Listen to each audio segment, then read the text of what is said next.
Hello, everyone. Welcome. It is Monday night. It is time for Revolutionary Change. I'm Jen Perelman. It is Monday night. I'm Peter Hager. Isn't and how it? are you doing? It is Well, Monday. it Can't is keep track of the Monday. days anymore, to be honest.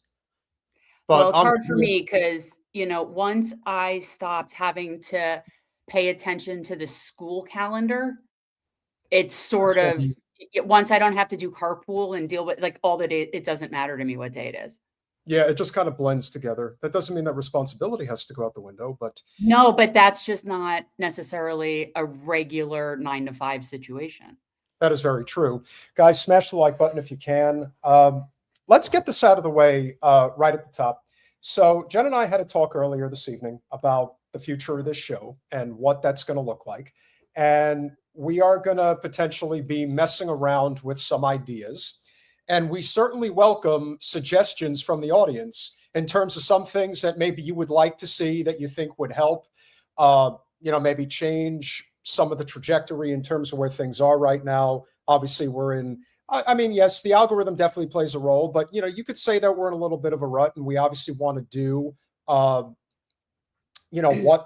we can, to try to spruce things up a little bit and maybe get a little bit more creative. Jen, obviously you have your thoughts in terms of, the initial stages of the show when we started it, what you really wanted to do in the first place, and maybe getting back to something like that would be more of an appeal, if you will. Yeah, I think I've said it enough times on here that I never wanted to be a talking head, and I definitely never wanted to be talking about other content creators, and I feel like we have drifted into this space, which is away from the initial premise for me, which was long form interviews with, we still have guests, but yet I feel like we still, for the most part, talk to guests about news and current events, as opposed to, we had an entire episode where we were talking about goats being able used to, make it so that there's less brush fire. So, I just feel like we used to talk about a lot more variety of stuff. Yeah, I would definitely agree that there are things that we could be getting back to, but things evolve. I don't have as much time to devote to the show, and neither do you. Obviously, you're on a farm. I'm in commercial, and obviously, I'm going to be going to the farm for the very first time at the end of this week. So it'll be interesting to see what that's all about. And of course, I will be offering ranch. It's not really a farm. We're calling it a farmstead. We're not really a farm. Right. My goal is it's going to take me about 3 years worth of seasons to kind of get everything like where it's functioning and fairly easy to maintain because it's organized and we know what works and what doesn't work. So that's my plan. I think that's a pretty good plan. Some of the things that we had talked about as a suggestion for, potential, different formats and things that we could do are kind of like with the Substack, maybe like a long form, not even necessarily like a long form, because I know some long form essay videos tend to be, as long as an hour, even longer, but, potentially things that are in, maybe like the 20-minute range, even 30-minute range, something of that nature, topics that are of importance to you, things that you think would be happening that would be important. David Hunter has some ideas, focus on the Zionist billionaire oligarchy, all 535 members of Congress, the executive branch, Supreme Court legislation, and solutions to tyranny. Well, we know what the solution is. It is, it's revolution, but, we obviously have to be cognizant of the fact that that's not everything. Teresa does like us covering the news articles, things that. Well, and we had that, like we did, it was like News and Amuse was a segment of the show. Yes. But that was never the premise. And I also like putting together panels and programs. I love I want to, mission abolition or deconstructing Zionism or any of or the Assange telethon. Like those are the kinds of things that I kind of prefer than talking about news. Well, this is definitely a topic that Lisa just brought up that is very important to you, is talking about capitalism or disaster capitalism, which is again the inevitable end game of capital. The thing about propaganda in this country, and we're such a propagandized nation, is that you think about the type of things that the powers that be will do to convince you that any system, it's not even so much about, everything is socialism or communism that isn't capitalism. That's how they sell it. But the point is, why, yes, I did, Binary Fairy, and thank you for noticing. There's like sort of like a bang situation, and it's been for a while, but thank you for noticing. Very nice.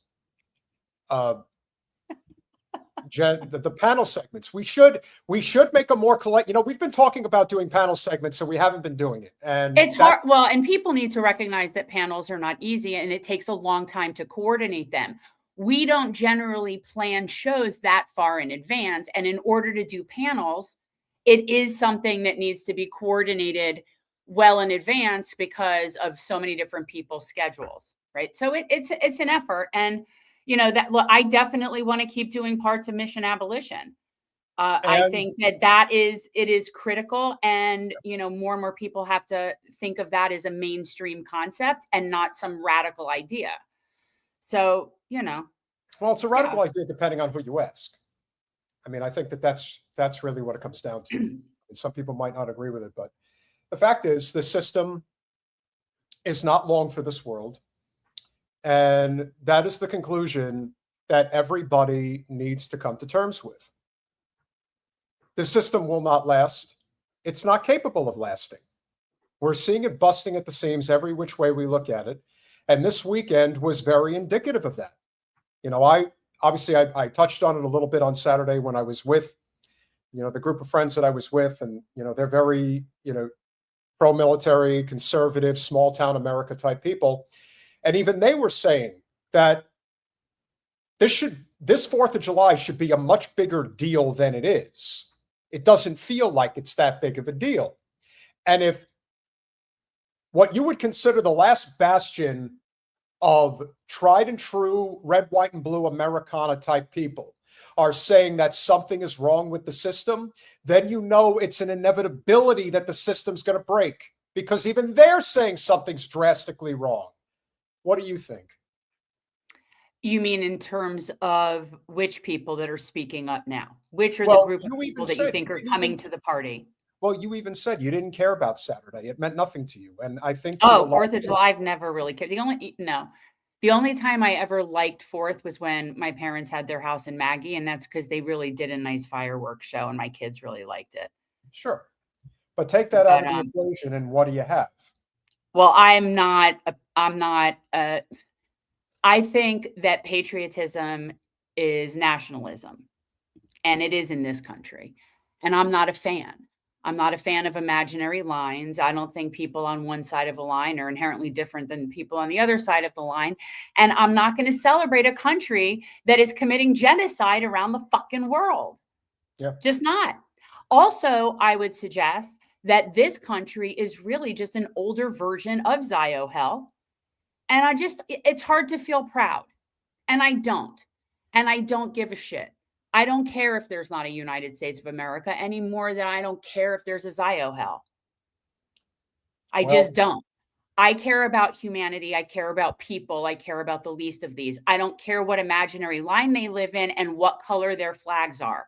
That's stupid tribal bullshit. And by tribal, I don't mean real tribal.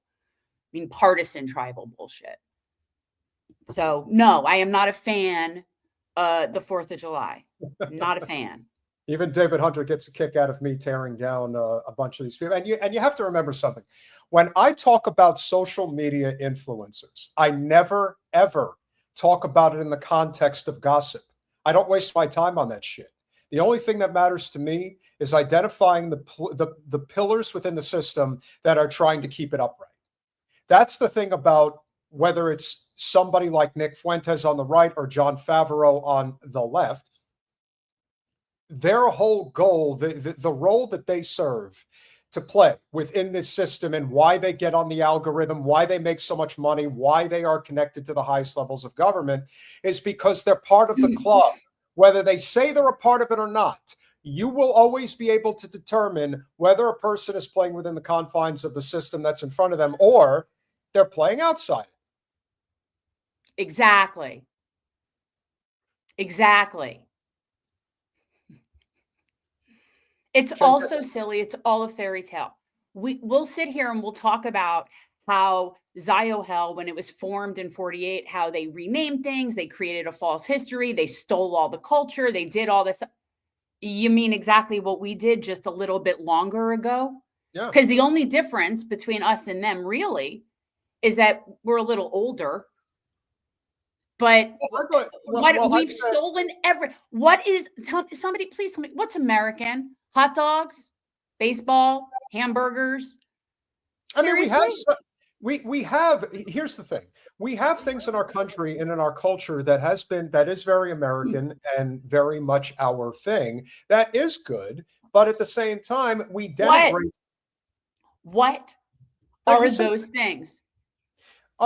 You said baseball. I would say that baseball is definitely important. I would say that for the time, not okay. Levi's, there you go. Thank you, Argent. But come on, oil. What have we done? Capitalism. Are you going to allow me to talk or not? Yes. Okay. Oil refinement. Obviously, we didn't know the detriments of what Rockefeller had created was going to become. The perfection of steel by Carnegie. That's obviously very big. You don't know what skyscrapers are without them. I think that that's something that is of value. How would we live without skyscrapers? Oh, I don't know. Let's ask people in Edinburgh. Hey, people in Edinburgh, how is life without skyscrapers? Talk to us.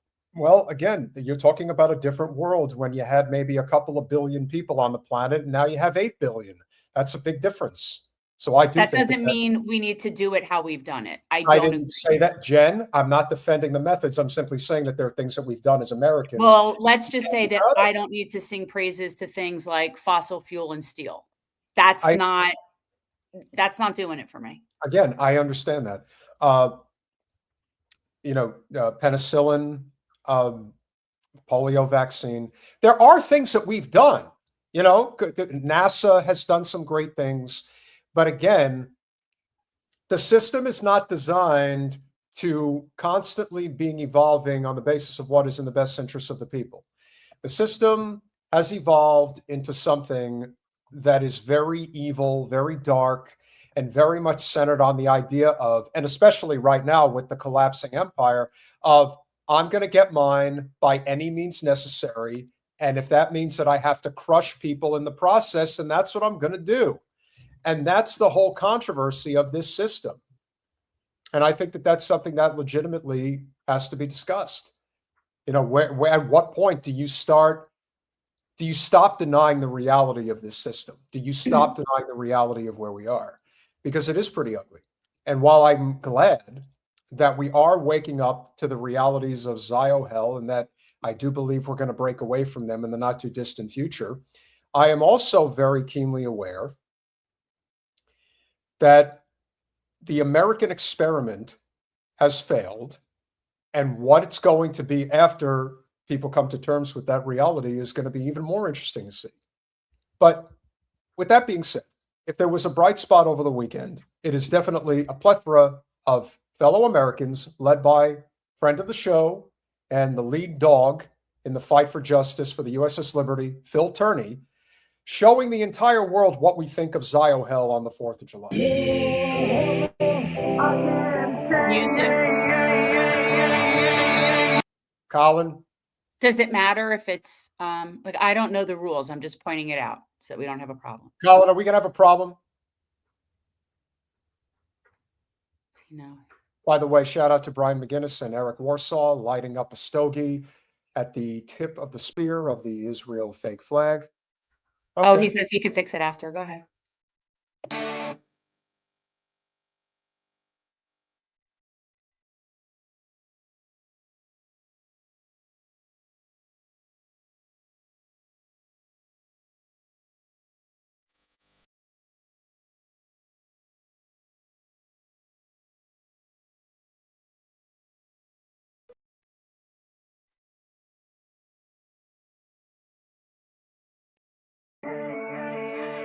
I'd like to say that, I burned the Israeli flag. I already did that. What? Yeah. I think it's done. I'm having a problem with my computer. Okay, well, I think It's not done. so. I'm having a. Oh, it's not. Okay, well. It No, went back to the no. beginning, though, is what it looked like. Yes, I understand that. I'm trying to get I'm trying to get this whole thing situated here. All right, so let's roll it out one more time. I'm gonna start it over.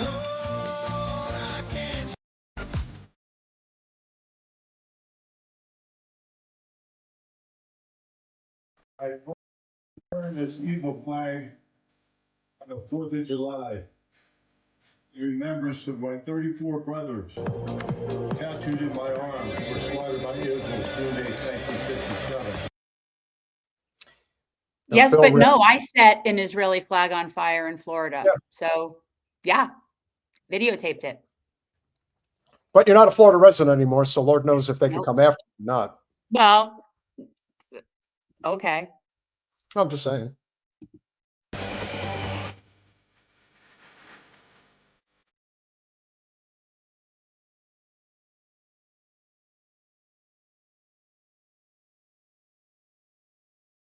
I just saw you do it. That's what I did.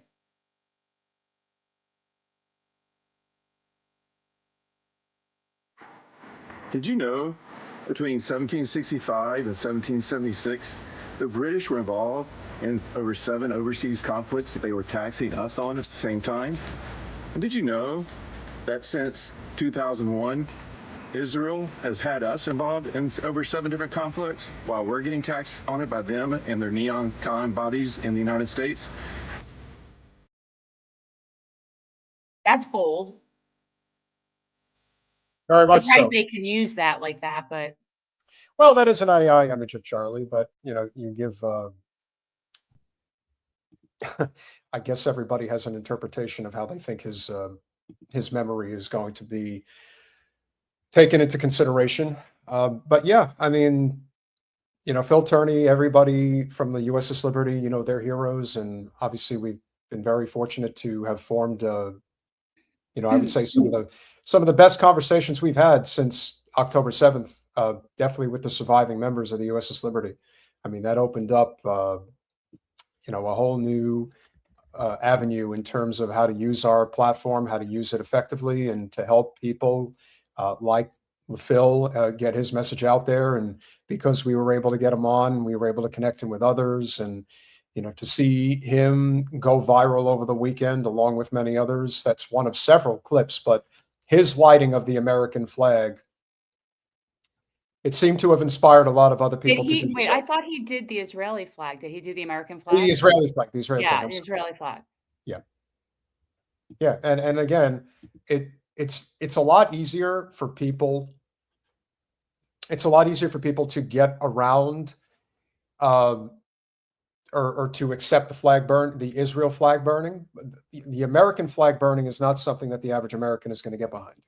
Yeah, well, they have to, because again, this has already been decided. This is well established. That's not why they arrest them, by the way. I need people to understand that. Usually when the people that we're seeing if somebody's getting arrested for burning a flag, it isn't that they're burning a flag as much as they're doing it in the place they're doing it. And so what will happen is there'll be some sort of fire ordinance or public space safety ordinance or something like that it would be in violation of, because you're setting a fire.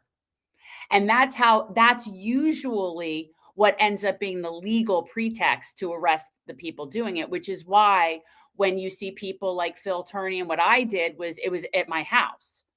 So there would be no pretext to be able to do that. So when people do it in public, they're basically giving them a reason to arrest them that has nothing to do with the content. Because in theory, you could get arrested for setting anything on fire in a public place. That's what I'm saying. So I'm not saying that but it's more effective when you have no other variables. I'm just saying. But wouldn't you say that there are things that we've been noticing in the UK, for example, where flag burning or anything against Israel is considered a crime? Like they treat it as criminal behavior now. Yes, but I agree with Teresa. This would be the way to try it. You do it in a public place that allows for fires.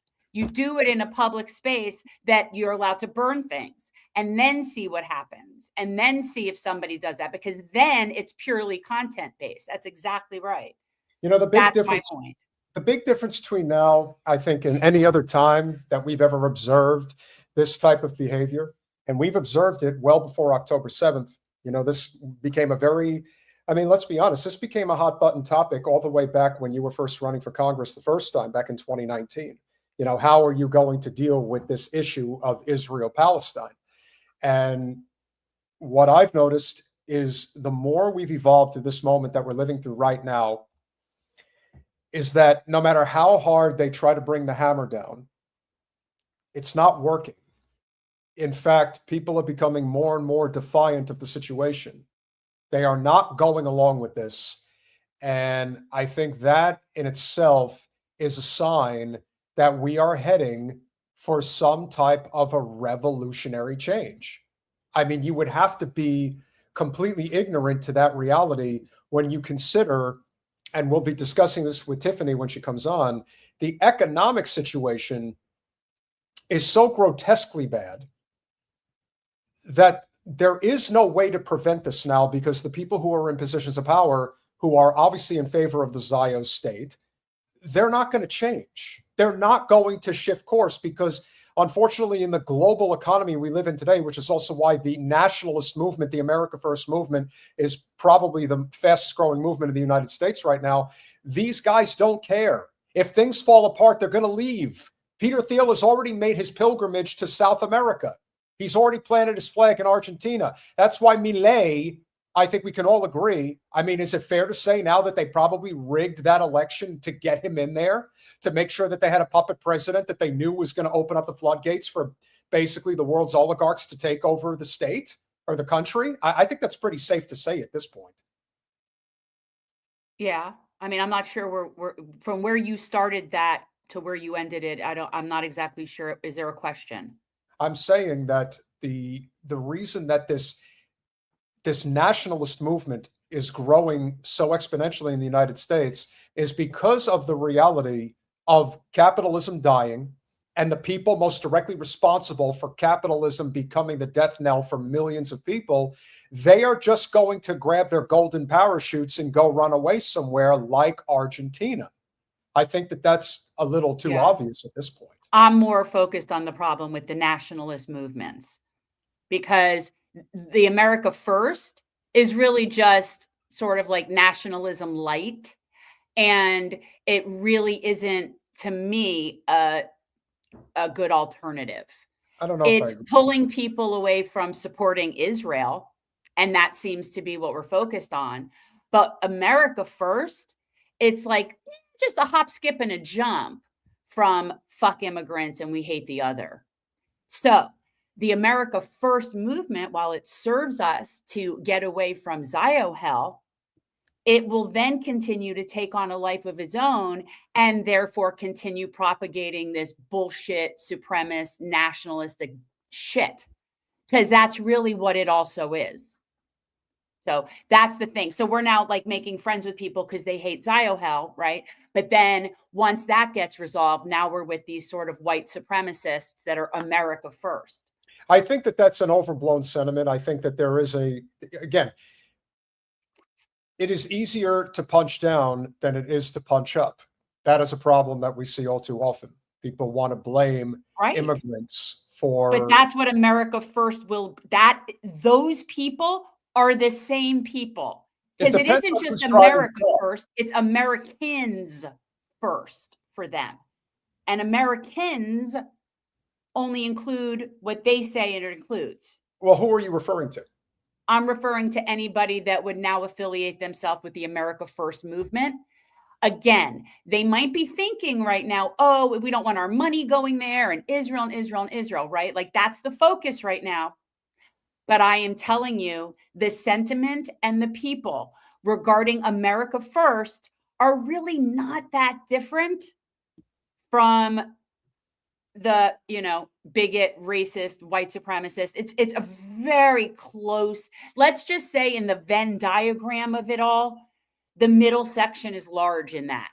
Well, so getting in with those people because they hate Israel, while seems like a good plan, I do very hesitantly.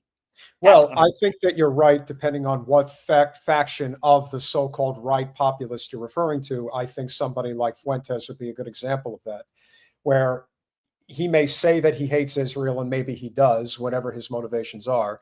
But I would not trust him as far as I could throw him in terms of somebody to collaborate with. And this is why I mention him, because he is very charismatic and a lot of people are drawn to him. And if he is talking about the America First movement, I mean, heck, if you ever watch his studio setup, he has an America First hat right there in front. He is one of the people who believes is leading the movement. And if Nick Fuentes is one of the people who goes on to lead the America First movement, well, then you're in trouble, because he's going to lead you on a path to nowhere. His attitude is very much like what Jen is talking about. It's not inclusive in any way. There is such a thing as being an American and respecting American values and what they're supposed to be. Obviously, that's a... I don't know what that means. I don't know what that means. What are American values? The Constitution. To me, that's the American values. That's me. That's what I believe. Okay. I believe So that then just say our Constitution, because I don't find that our values that are displayed by our actions have any connection whatsoever with our Constitution. I would say that I would definitely say that. Here's the difference that I think has to be distinguished here. Christian nationalism, which is really evangelicalism or evangelism nationalism, that's dangerous. That is very dangerous. That is more of the white supremacist nationalism that you're referring to. That is a much bigger problem than people want to admit. And we understand that it's propagated in certain parts of the country. It's not everywhere, but it becomes a very big problem.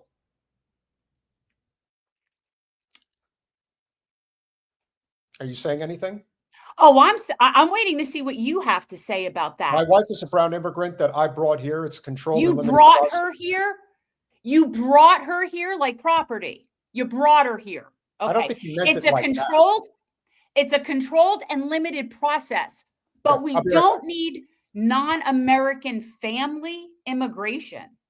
So in other words, if you bring someone here as sort of like for you as an American, that's fine. But other people who come here as a family that aren't brought here by someone, those people are not worthy. I'm just trying to understand what these parameters are. Is this like bigot immigration 101? Peter, where are these people coming from? Anywho. Yeah. A white nation would be safe and intelligent, laughing out loud. Why hate on that? Combat 84. Let me go. Let me get it. You're not going to like it here. I'm going to say this. I'm going to be very clear. You may look at other parts of the world and see that there are white nations, predominantly white, that are in, let's say, Northern Europe, that have it together. And you'd be wrong. You'd be wrong. Dude, I've lived in the toughest neighborhoods. I've lived in neighborhoods where I was the only white person. So seriously, you are not going to find your people here, people. So anyway, the point is, I think this also gets back to the very controversial issues of the very top of our society that people simply can't see or they refuse to see.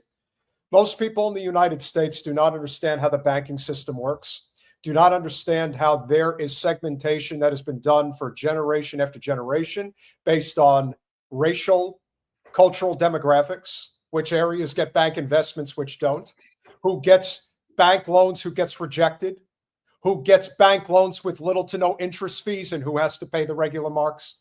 Let me tell you something. This ain't a joke. This is real. And so while it may feel cathartic to suggest that a white neighborhood is a safe neighborhood, and generally speaking, if you're talking about predominantly white, upper middle class neighborhoods, do they tend to be more safe than others? Certainly. But that's the socioeconomic issue, not a race issue. That is a huge, that is as big a part of it as anything. That's not everything. Can I say something to whoever thinks I don't live in a, what's interesting is actually my street is pretty mixed. We have several Black farmers, generational Black farmers that are in this valley. And it is pretty interesting here. But my whole life, I lived in places that were pretty diverse. So, Yeah. you know. I've also said a great example in the United States is the denigration of Mexican Americans. And this goes back many years. And yet, when you think about cultural appropriation in the United States, when you think about things that are very popular in other cultures that have been assimilated into American culture, Taco Tuesday, just anything that's, Spanish or Tex-Mex, Mexican culture, that is as lively and as enjoyed in the United States as anything. And yet, for some reason, we want to give shit to the people that were here before us. Does anybody remember what the map of Mexico used to look like? Yeah, it used to be Texas with a whole bunch of additional land that extended into New Mexico. Why do you think they call it New Mexico? Because that entire patch of land, that entire square box that you see that says New Mexico, that used to be Mexico before it became New Mexico. Interestingly, yes, but no, there's lots of Hispanics, Latinos in Georgia, and in Dalton, which is one of the closer cities to me. That little town, which is not a big town, has 4 or 5 Latin supermarkets in it, which is, I mean, that's crazy. Yeah. For the amount of, like, most towns here don't have 4 or 5 of any kind of market. Half of California was Mexico. Again, these are all, this is the whole thing about Pax Americana, the Monroe Doctrine, Manifest Destiny, a lot of things that people don't want to talk about because it plays into this idea of American exceptionalism, which just isn't real. It's just not. We're not. You guys realize that a lot of the people that are thought that you would think of in places like Texas and New Mexico are immigrants, that they were here first. We just drew the line on the other side, right? So is somebody an immigrant just because their first language isn't English, even if their family's been living here longer than yours? Because I knew people like that when I lived in Texas. Like, I knew families that had been here before Texas was in the States, and they were Mexican, and they considered themselves very, very American. Oh, yeah. So what is American? Let me tell you, if there's one thing that I think we can agree on, is that American or immigrants, legal immigrants that come to the United States and assimilate, they are the proudest Americans you'll ever find. Like, they love this country as much as anybody. And when you talk about why is it, and I will repeat this until I'm blue in the face. When anybody talks about illegal immigration, people coming into this country through means that are not by the book, who do you think is allowing this? I agree, Lee. Which is the whole ridiculousness of these discussions to me. Well, again, can we? Are you bored with what I'm saying? No, we're talking about immigration.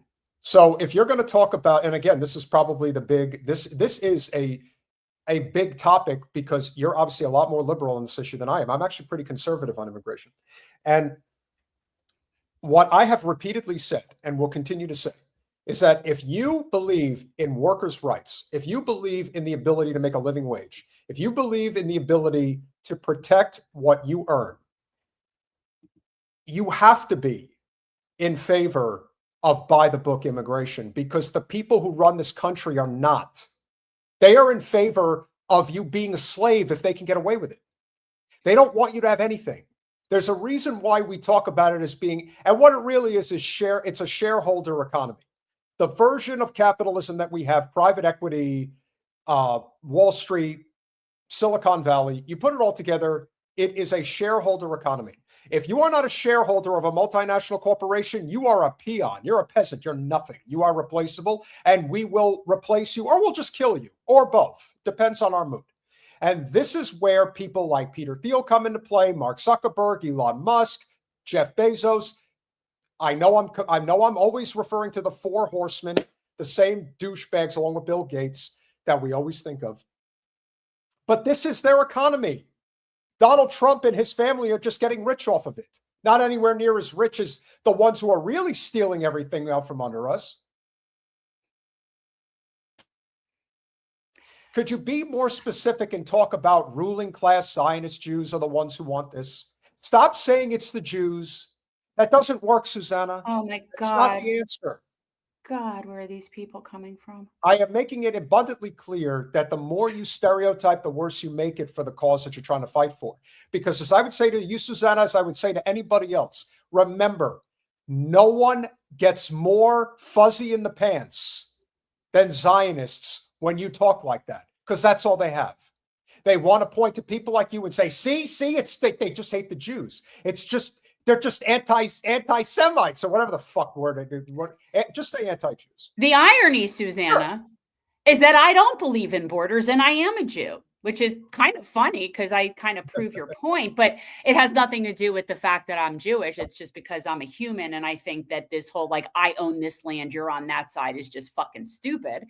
And also, again, and I've said this a million times, I don't care as to who gets to or not gets to be a citizen. That's a discussion we can have at some point, like adults in a room. Okay.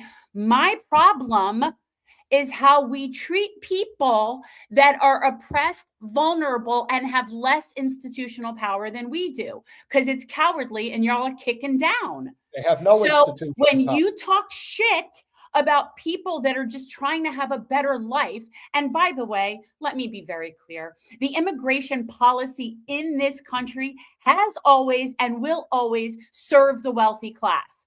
The people that are the working people, you're fucked either way. With Correct. Immigrants, without immigrants, they have no impact on your fucking life.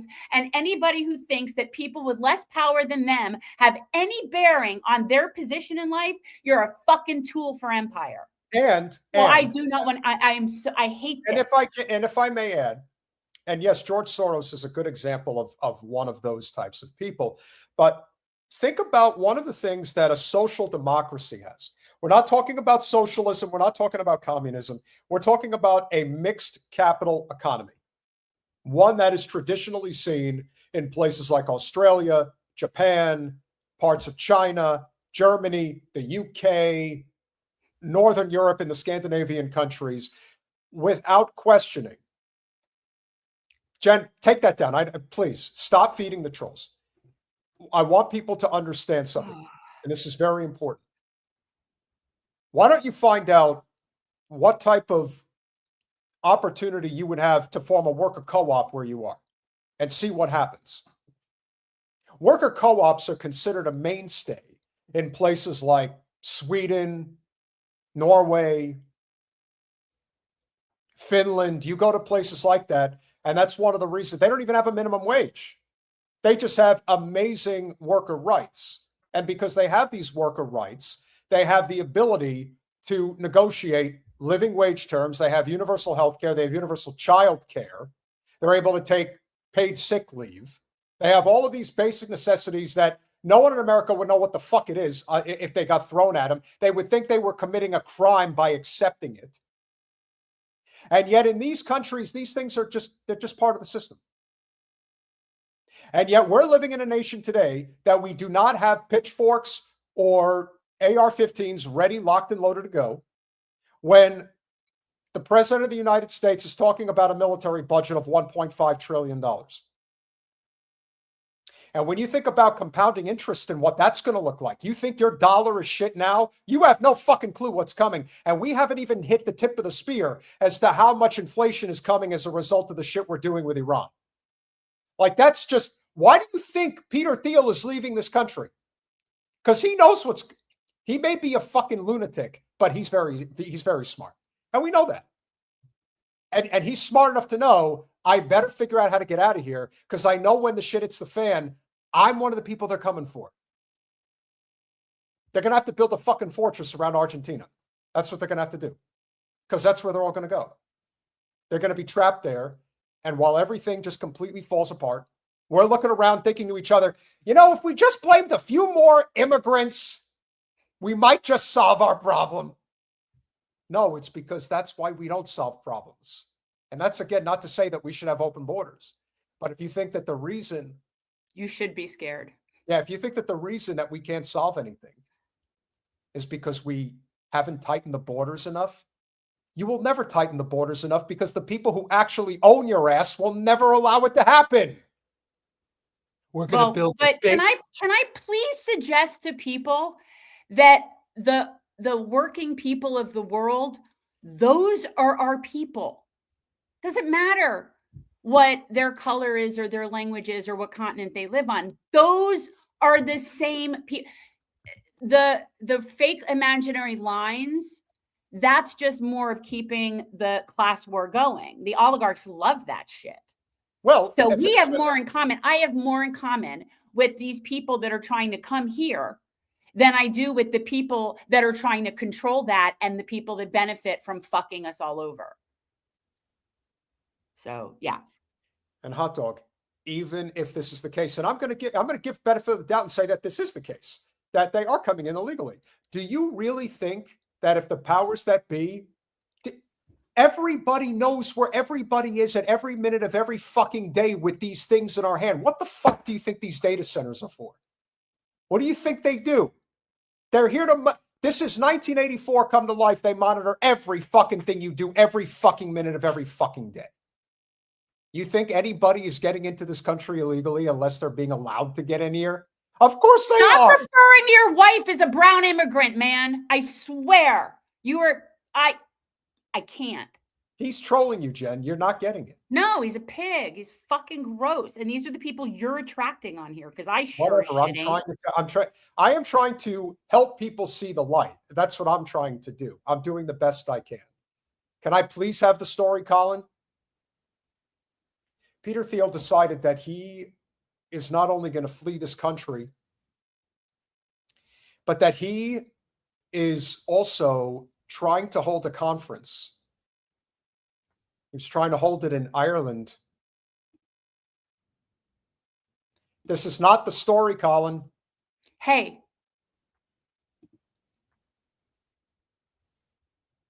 Is that it? A luxury hotel in Ireland has canceled a retreat for a secretive group of wealthy, famous, and powerful people founded by billionaire Peter Thiel.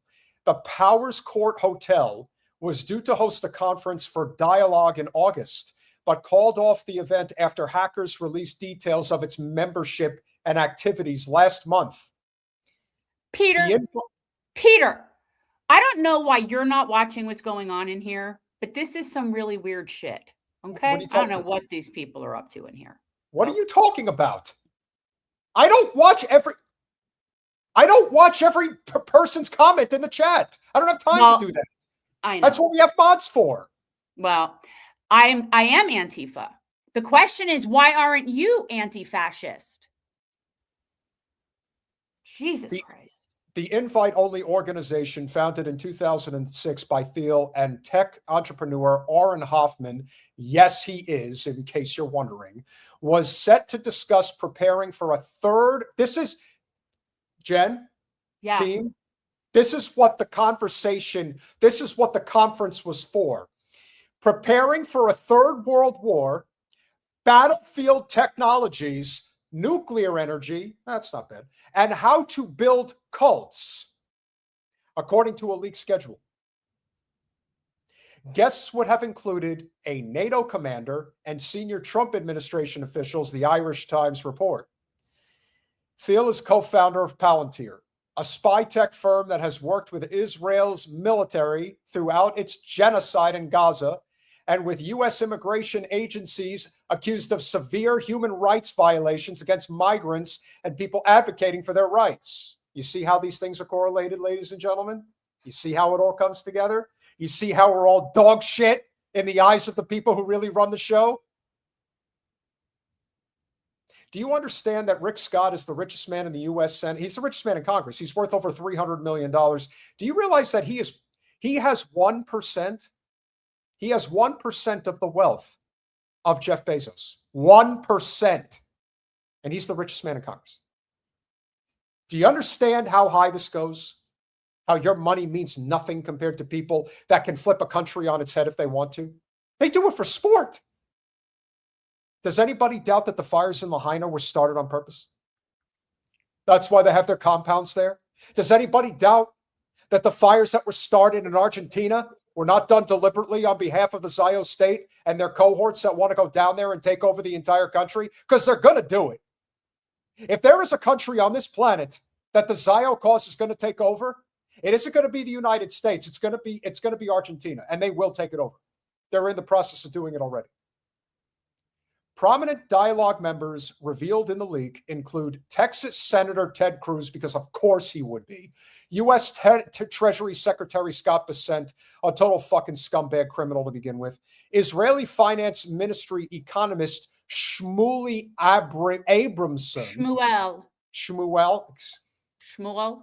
Actor Josh Brolin. Josh, you got a lot of explaining to do with that shit.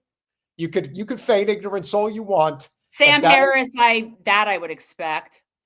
Of all the people you want to sock in the mouth, how high on the list is Sam Harris? No, I want to kick him in his vagina.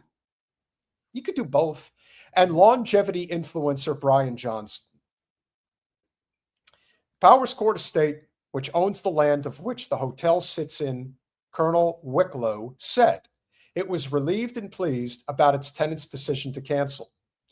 Following a period of great concern for Powers Court Estate and on foot of discussions with the Powers Court Hotel, we are relieved and pleased to announce the dialogue event planned for August at the Powers Court Hotel has been canceled. It said in a statement.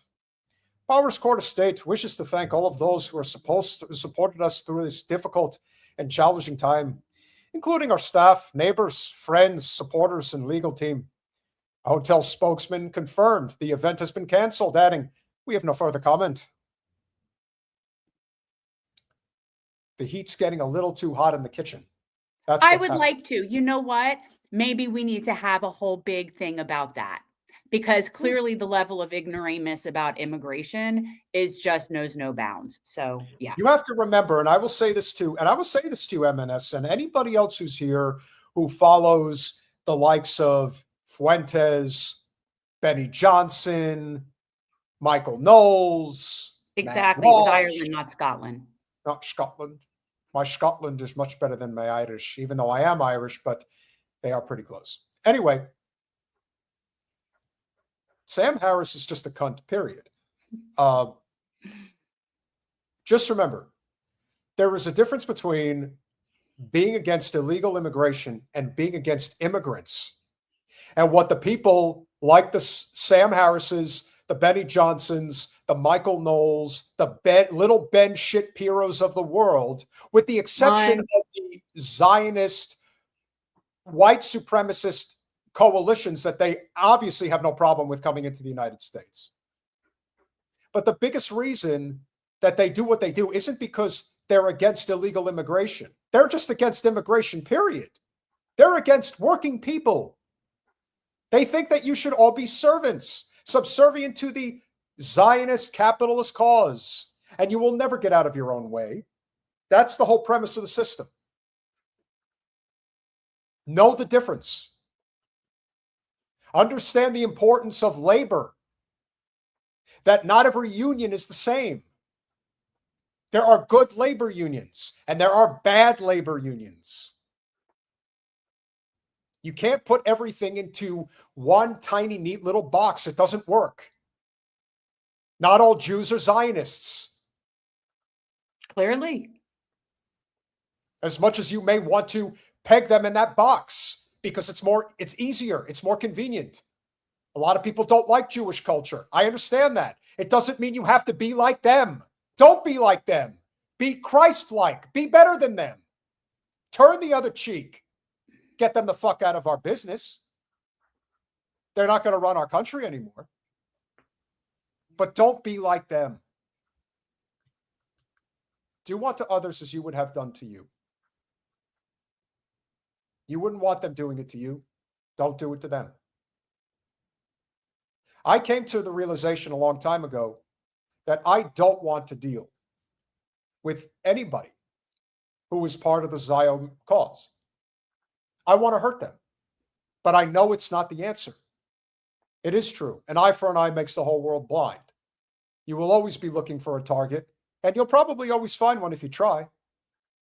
But in reality, we, in whatever incarnation of this movement that we are, wherever our country is going, we have to be better than them. Otherwise, we'll never get rid of them. I'm just back to the Jesus thing, because I'm so sure Jesus cared about the imaginary lines and the people on the other side of the line. I'm pretty sure that, yeah, I'm thinking I know what Jesus would do on that, on the whole immigration thing. I think that if people thought about it for a fucking second, they would know too. So it's pretty clear to me. Produce would cost more if workers were paid a living wage. But as a lot of other parts of the world have shown, they have worker co-op, mixed economy capitalism. We don't have that in the United States. We have shareholder capitalism. We don't give a shit about workers. We give a shit about shareholders. And however tight we can squeeze workers for the purpose of extracting capital to satisfy shareholders and get richer, that is the end-all be-all of the entire system. There are no exceptions. Is it possible to pay a living wage to people that work in the fields all day? There better be. And if that's not good enough, then why the hell are we not having more community gardens all over the place? It's not like we couldn't have them. It's not like people couldn't take a few hours out of their week to collectively work within their community to make sure that there's readily available fresh fruits and vegetables for everybody to have. These things are not hard. But we have embraced the worst elements of Reaganism, of neoliberalism. All of it is a reflection of why the system is breaking. And we as Americans have a duty to either sink or swim. I would rather swim. I think we can make the world over again, as Thomas Paine once said. But this world, this country that we have, constructed the way it's constructed right now, it's not going to last. So each and every one of you needs to start thinking logistically, logically, coherently about what that future is going to look like. If our channel serves to do nothing else, it is to help people understand what is going to be the future in this country. It's not going to be good. It's going to be ugly, and it's going to be dangerous, and it's going to be violent. We're already there. Okay, so to anybody who is spewing shit about Jews or Muslims in the chat, you're going to be escorted out. You just will. We're not having it. Okay. Also, I would suggest you might want to educate yourself because you're exceptionally ignorant. No. Why don't we have 10K Boyd EV cars sold here? Why do we have to pay for ChatGPT when the Chinese offer DeepSeek for free? Everything is controlled, monetized to ensure nothing is free.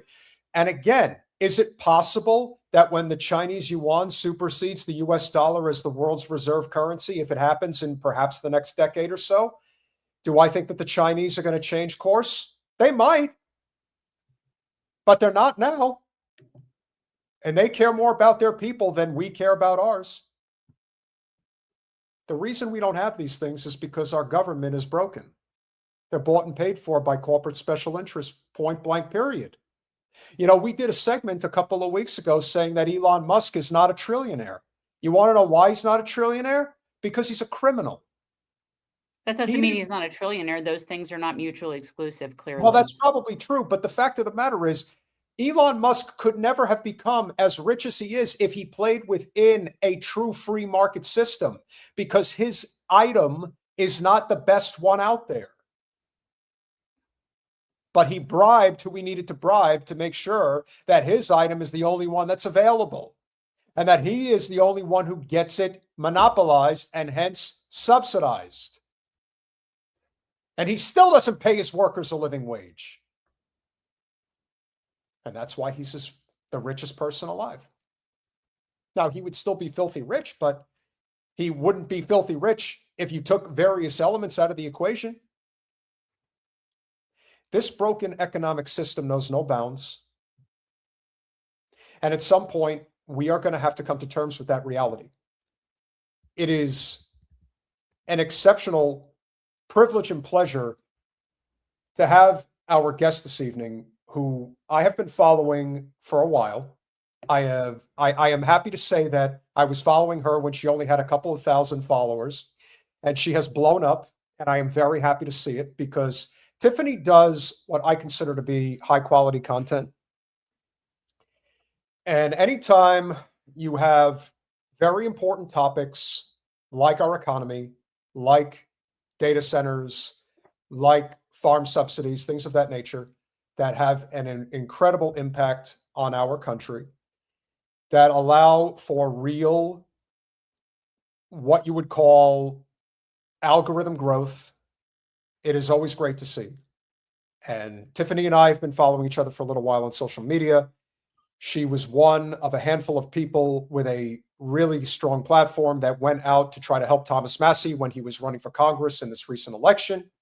Unfortunately, we didn't get him reelected, but maybe we might get him into the Senate. Apparently, Mitch McConnell might be on his way out. So we'll see what happens there. But she is the Vino Mom on Instagram, and she's got a lot of wealth of knowledge to share with us tonight. I hope I pronounce it right, because I'm usually good with my Italian names. Tiffany Cianci, that's what I'm going with, but I may be wrong. Welcome to Revolutionary Change. Wait, muted. Muted. Try it. You got it. No. No. I heard something. We heard it for a second. Yeah. You have whatever you just did. I can speak now. No. Shit. No, and now you're on mute. Now you're definitely all right. There. Now Oh, you're you had muted, but it came on for a second. Try it now. I mean, I'm in. I don't know. Yes. Are we good? There you Perfect. are. My Yeti's been giving me some trouble, so we're gonna toss it. Thank you so much for having me on tonight, guys. So good to be here. Nice to meet you. Nice to meet you as well. I heard what you said about Thomas Massie, and a lot of people think that we failed to get him reelected, but we didn't fail to get Thomas Massie reelected. The really horrifying laws of Kentucky failed to get Thomas Massie reelected.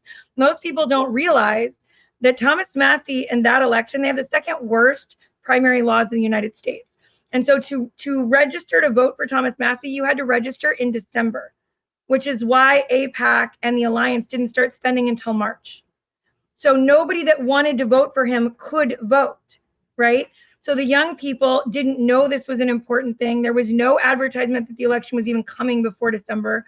So you had to register to vote for him in December. So there were only 23,000 available young voters in the entire voting pool for the state of Kentucky that could vote for Thomas Massie. We got 22,000 of them to the polls. That is an unprecedented victory, right? Like, there's never been a turnout like that of young people in a midterm primary in American history, ever, right? And so when you look at the laws of Kentucky, that deck was stacked, that cake was baked, right? There were hundreds of thousands of boomers available to vote for him and 23,000 young people, which is why I constantly stress that if young people actually want to see meaningful change in this country, you have to take part in primaries and you have to register in whatever party you want to have a bigger voice in most states in the United States. Most states don't have open primaries. Yeah, state of Florida is obviously one of the more strict states as well, although we do have late voter registration, which is, I mean, it's better than nothing, I guess. Yeah.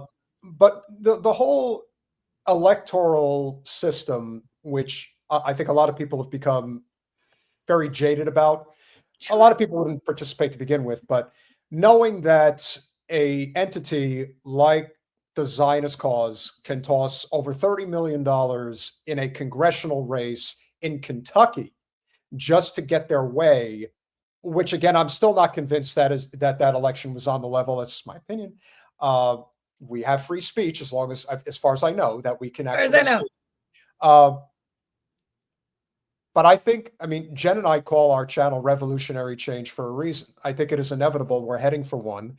And I don't think there's really any way to stop it. And Jen has always been very adamant about this idea that Trump was going to facilitate it. That so much, if not all of what he does, because it's so in your face, it's like watching a slow moving car wreck, that you can't ignore the fallacies within this system because they've just completely overtaken everything, especially when it comes to high financial crimes, of which you obviously do a lot of work in. Sure, yeah, I definitely do. And, you know, a lot of people, like, I understand being super jaded with the electoral system. I am super jaded oftentimes with the electoral system. I have huge qualms with the electoral system, but also, like, it's really important people recognize there are nearly 100,000 elected seats in the United States in all manner of electoral systems across the US that go unopposed every year. Yep. Right? And so hundreds of thousands of people could turn out and, like, just run for an office in their local government, and we could change everything. People just keep their seats because nobody challenges them. And so often you hear like these they say it's a fluke story when, you know, a 24-year-old runs against a mayor that's been mayor of their jurisdiction for 25 years and he unseats them. No, people were just waiting for somebody to step up. That's 100,000 elected seats in the United States every single electoral year. Like we can change massive things at the state and county level. As a matter of fact, I believe that state and counties are taking back the power from the federal government. I think they're actually our best path back to being in control of so many things, because one, we've had a lot of bad Supreme Court decisions recently that have been like bad interpretations, mostly because Congress has written bad laws very intentionally. They've been lazy in writing laws that are open to interpretation so that regulatory agencies that are captured by corporations are able to flex their muscles and control things that otherwise should be in the hands of the people. Right? When Congress takes lobbyist written bills that are intentionally written to be vague so that regulatory agencies they can put their people in charge of get to interpret those bills, well, the Supreme Court has to uphold them.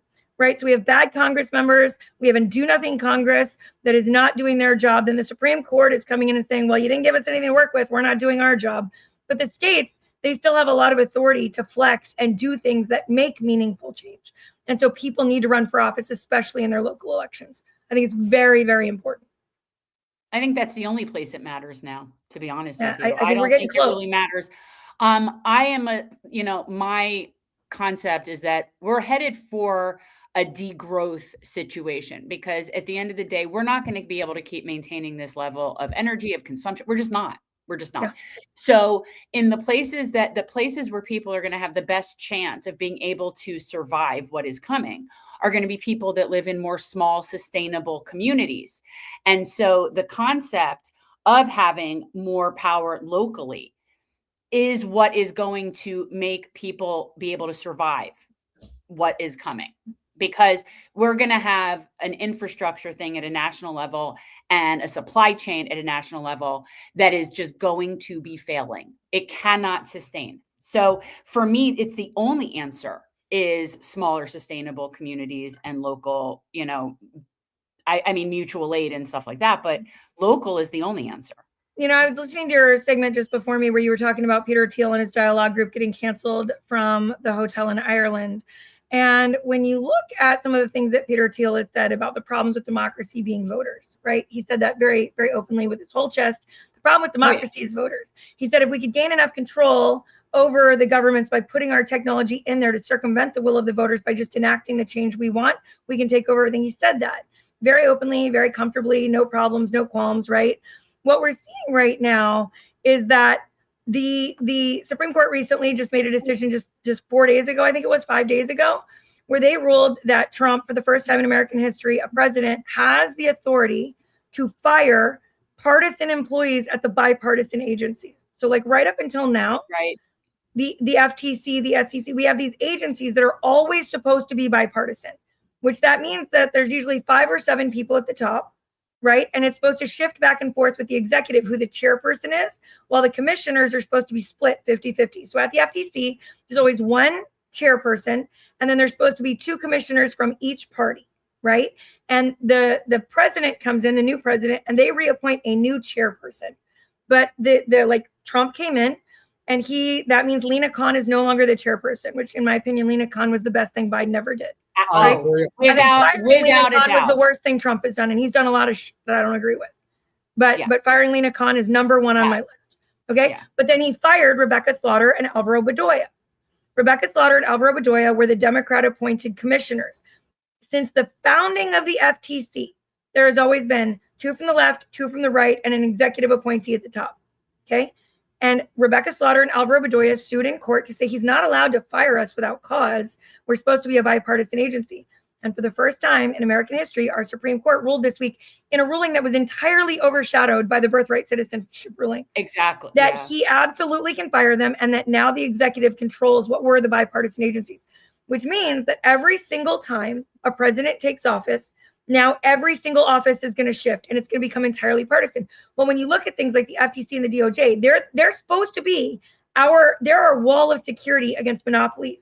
There are a wall of security against cartels, consolidation, antitrust behavior, exploitation of the working class. They are supposed to be our last line of defense. And their lawsuits take 10, 12, 15 years, which is why they've been bipartisan. It's supposed to change from administration to administration. The work keeps getting done. And there's a good example of this. When Trump was in his first term, he sued Google because he was not friends with the tech bros back then. He sued Google for antitrust with his FTC. And throughout all of Biden's term, it fell on Lena Khan to see that through. And she did. And she won. Okay? She finished Trump's case.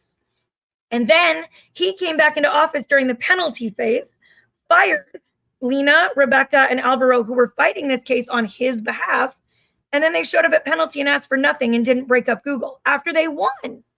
They could have broken them up. They got nothing. They got a few handout, we're not going to conspire anymore. And here's $20 million out of our $26 billion we made last quarter, right? And so what's going to happen now is that these multi-decade cases that are meant to be the hedge for the working class are going to disappear at the federal level, which is a catastrophe. Simultaneously, there is another case that started with Lena Khan under Biden, where the Swifties got real mad at Live Nation. And Biden authorized them to sue Live Nation to break it up.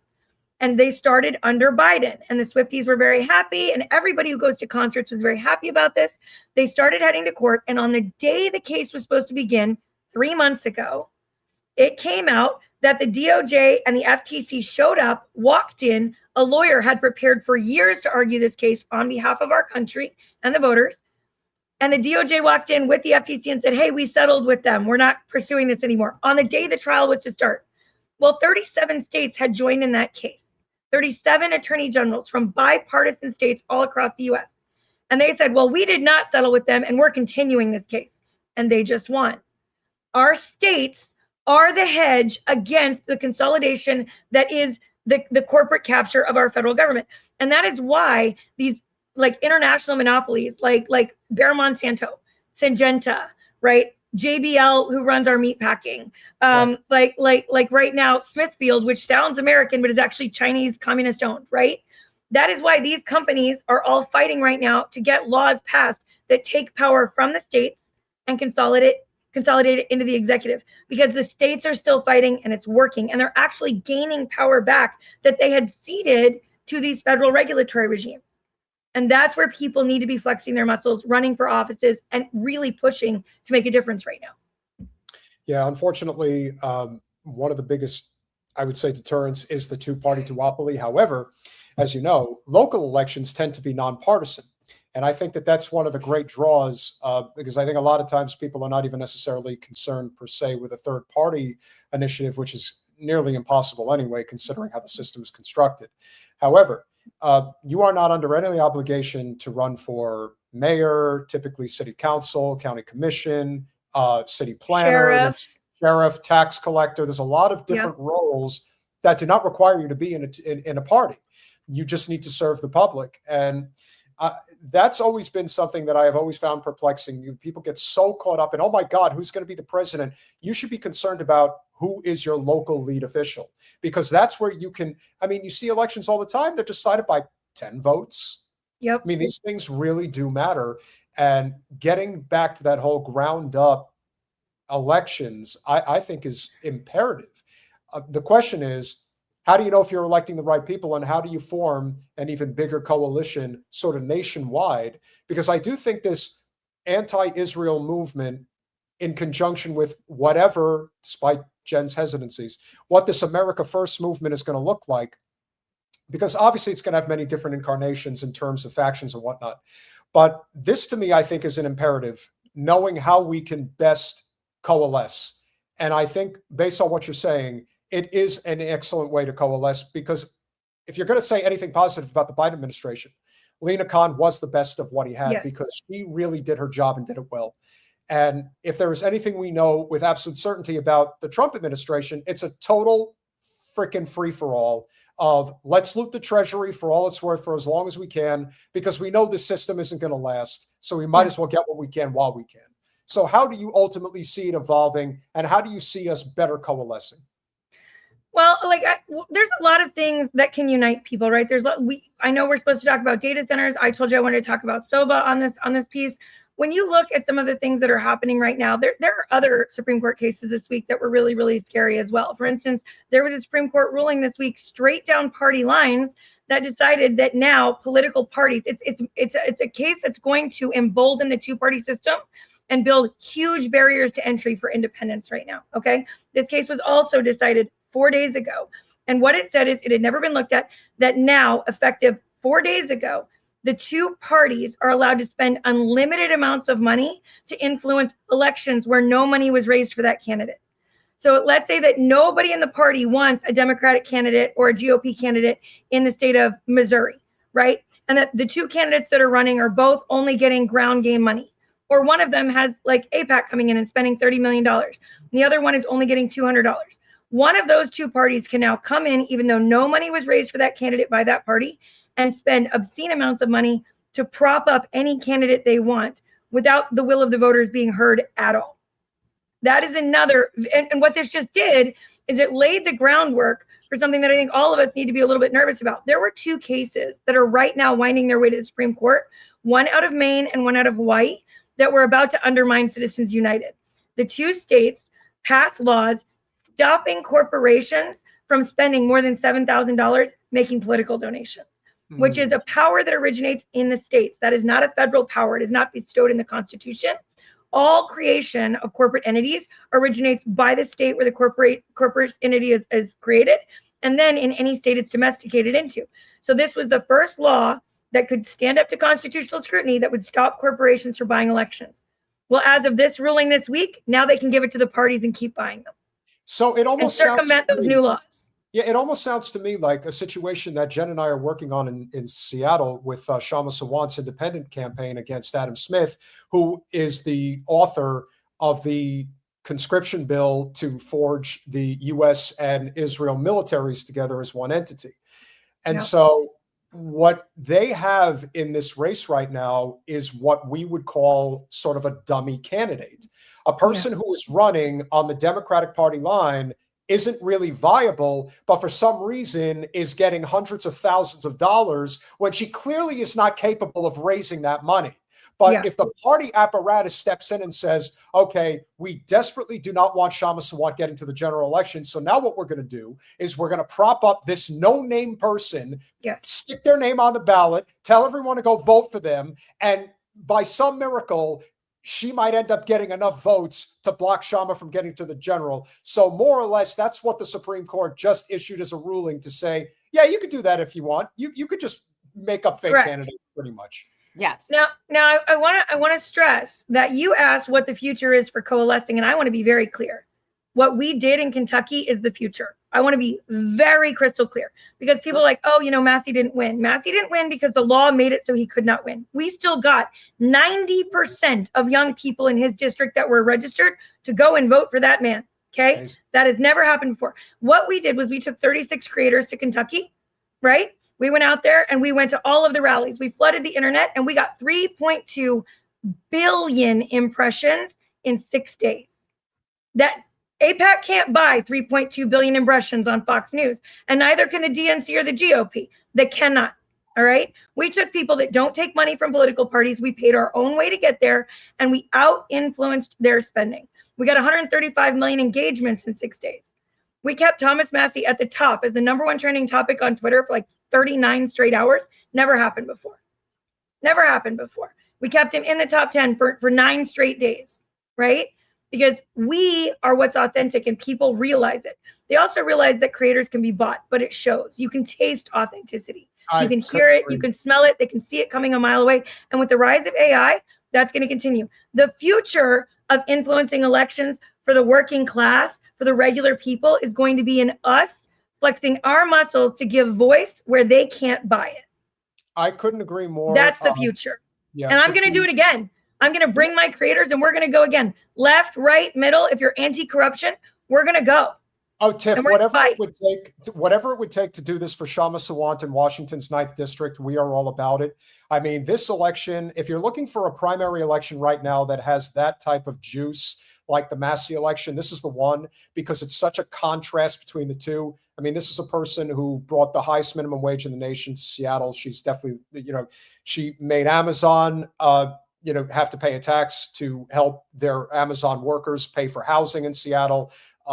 She's the real deal. And the guy she's running against has been in office for 30 years. He's a complete corporate Democrat. And of course, he's Israel's bitch. I mean, in every way, shape, or form. And so if we have the ability to, work together, and I want to tip my hat to you, to Zach, who is a friend, to Ryan Mata, James Lee is a friend. You guys have done an exceptional job. And this is the type of coalescing that we talk about, because as Jen and I always say, there is no line.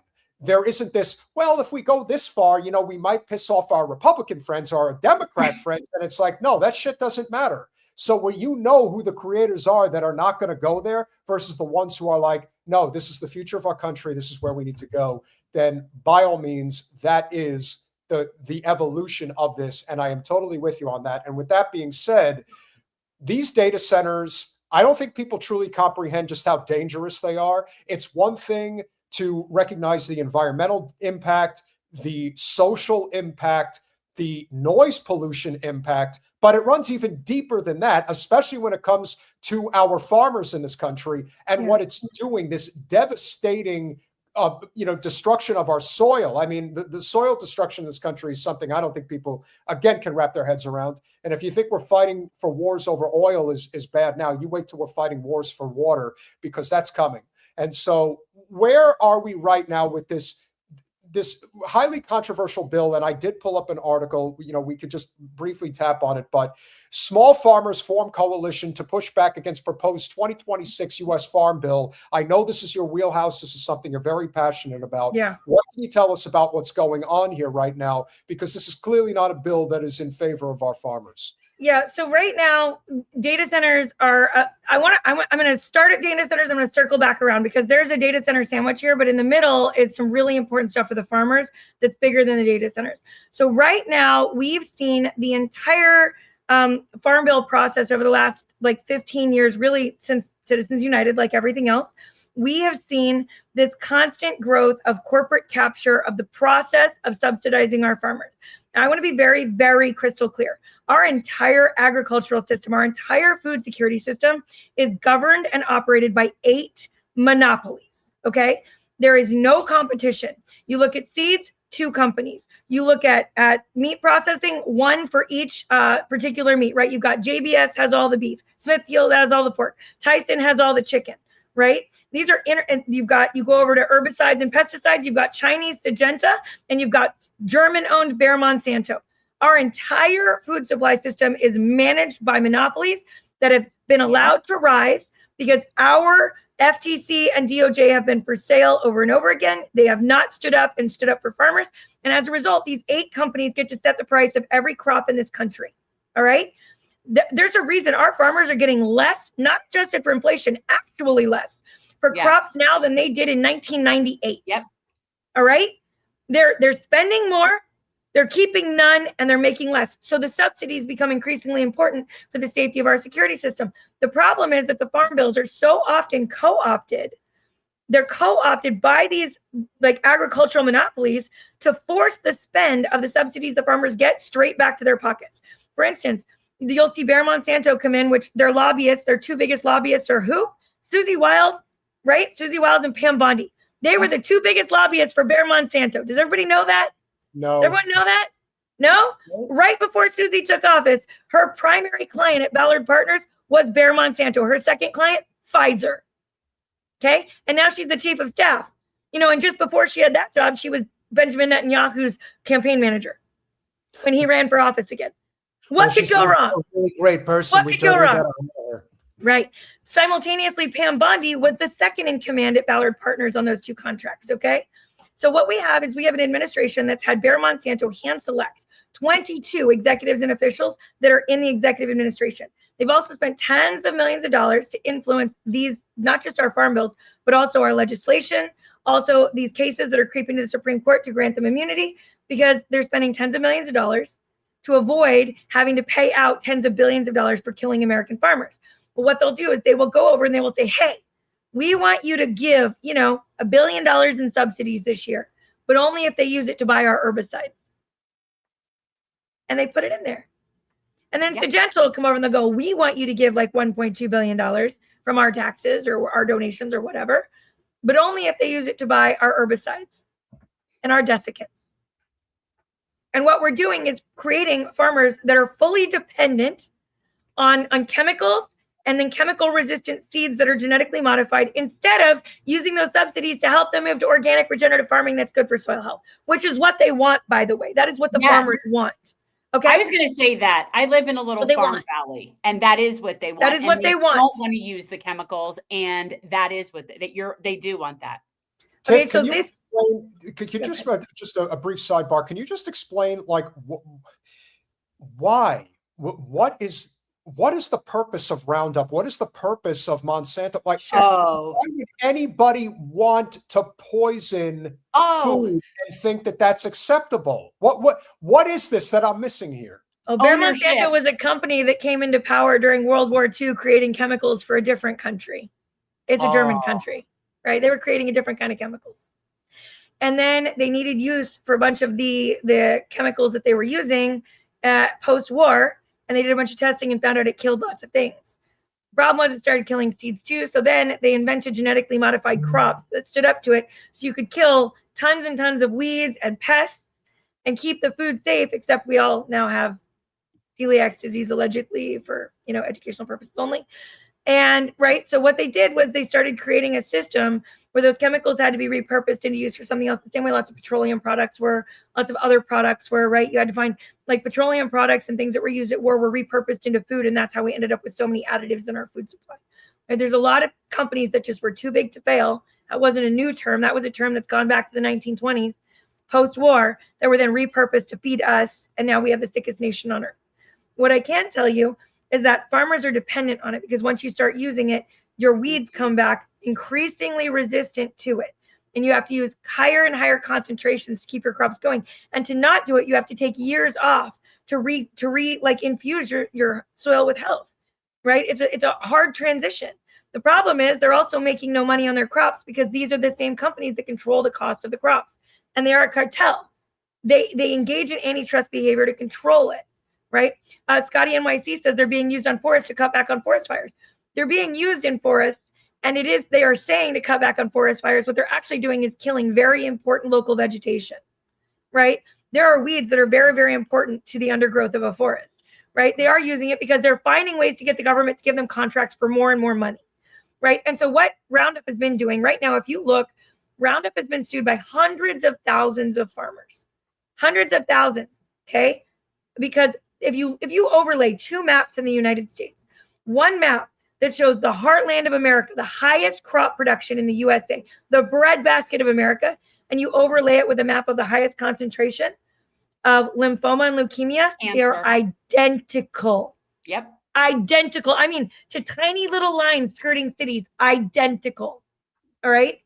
And when you look at that map and you realize farmers by occupation have the highest rate of leukemia and lymphoma of any occupation in the country by like magnitudes of order, right? It must be all the fresh air. It must be all the sunshine. It's just making them so sick. It's got to be that fresh food they have access to. Definitely not the chemicals. And so over the last 10 years, Bayer Monsanto and Syngenta, which is the Chinese monopoly duopoly, right, have spent tens of millions of dollars each presidency to buy off politicians to give themselves immunity from these lawsuits. They've been trying to pass laws through court cases, legislation, and executive order. And in this particular term, they've hit the trifecta. Okay? In the first appropriations bill in the Senate, somehow pesticide immunity was in an appropriations bill on defense spending. That makes perfect sense. Then we got that one out of there by fighting like hell, and it came down to the House, and the House had an appropriations bill. And suddenly it was there again. It was so weird. It didn't even originate in the Ag Committee. It originated in the Appropriations Committee. That makes perfect sense. Why wouldn't it be there? Then you go round 3, we get to the Farm Bill in the House. And suddenly pesticide immunity is in the Farm Bill because they don't want to pay out. They paid out $10 billion in the last 5 years for killing America's farmers, right? Now we get it out of the Farm Bill there, and suddenly we're in the Senate and they're trying again. Well, it doesn't matter because the Supreme Court just gifted them a victory. There was a case, Monsanto v. Durnell. A farmer sued them $1.25 million, and he survived his appeal with them. They took it to the Supreme Court. Goes to the Supreme Court, and this decision came down 7 days ago. They're in the Supreme Court, and they argue we should not be held liable because the EPA says that we put enough stuff on our labeling. We don't have to say we cause cancer. Well, the study that the EPA based that on was 30 years ago, and they haven't looked at it since. And it's since been debunked. And the journal article that their safety was in has retracted the article as a pay-to-play, paid-for piece that was not properly investigated. But because the EPA has refused to look at it again since, because they're captured by these agencies and these monopolies, right? The Supreme Court ruled that they can't be held liable. Well, coincidentally, Clarence Thomas and Elena Kagan did not recuse themselves. Who did they both use to write briefs for as the lawyers for? Bayer Monsanto. They were their lawyers. On the other side, you have Sarah M. Harris, who argued the case for the American people and Monsanto to say that they should not be held liable because Trump had our Department of Justice write an amicus brief saying Bayer Monsanto should not be held liable.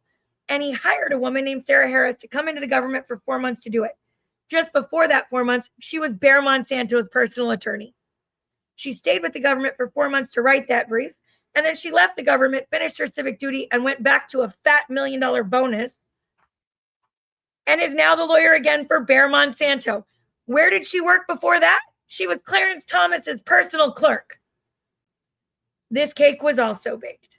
This was a 20-year plan to avoid liability for murdering the people that feed this nation.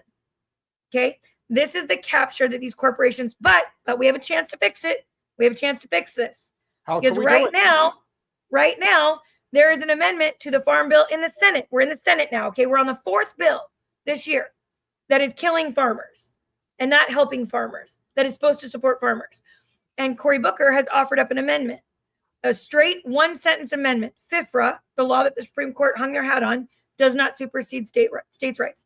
It's one sentence. FIFRA does not supersede states' rights. And if we get that amendment passed, the Supreme Court decision is null. And farmers once again have their rights. So we're pushing very, very hard for that. Simultaneously, there's a bill called SOBA, the Save Our Bacon Act. Sounds very red-blooded American. We love bacon, right? Save Our Bacon Act. Then it's SOBA, never good. When it right? says that kind of thing, it's never good. Never good. Well, so SOBA, the Save Our Bacon Act, was written by 2 monopolies. It was written by JBS and Smithfield. One is a Brazilian monopoly that controls all of our beef farmers in America. And one is a Chinese communist-owned monopoly that controls all of our pork producers in America. And what they want to do is they want to make it so states no longer have the right to regulate agriculture. So they wrote the Save Our Bacon Act. And what it is a bill that consolidates all regulation of agriculture in the United States to the federal government. And what it would do is it would overturn 1,000 laws passed by voters in states all across this nation, hundreds from Tennessee, Arkansas, Kentucky, where they are saying, we don't want a bunch of chemicals in our meat production. You can't do that in our state. We don't want tons of antibiotics or mRNA vaccines in our pork or in our beef. You can't do that in our state.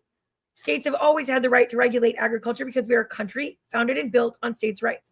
And we are a population right now that is dependent on states' rights to protect us from the capture of our federal government. And this bill undermines 1,000 state laws in the United States, overturns them in a day, and consolidates all power into the executive where it has already been captured by these international monopolies that are killing American farmers, that are hurting American workers, that are hurting American industry, that are destroying American agriculture, right? And that's what it does. So we're also saying in the Farm Bill, we're telling everybody they need to call their senators, and especially the senators on the Ag Committee, and say we are not passing this Farm Bill unless SOBA is pulled out and the FIFRA amendment is in. That's it. Simple as that. Because we don't hurt our farmers. We don't hurt the people that feed this nation. We don't excuse it. These are the people that feed our country. And I'd like to point out, like, if you look at Thomas Massie, because we started with Thomas Massie, he has been working very, very hard to pass something called the PRIME Act. The PRIME Act allows local areas to start processing meat again.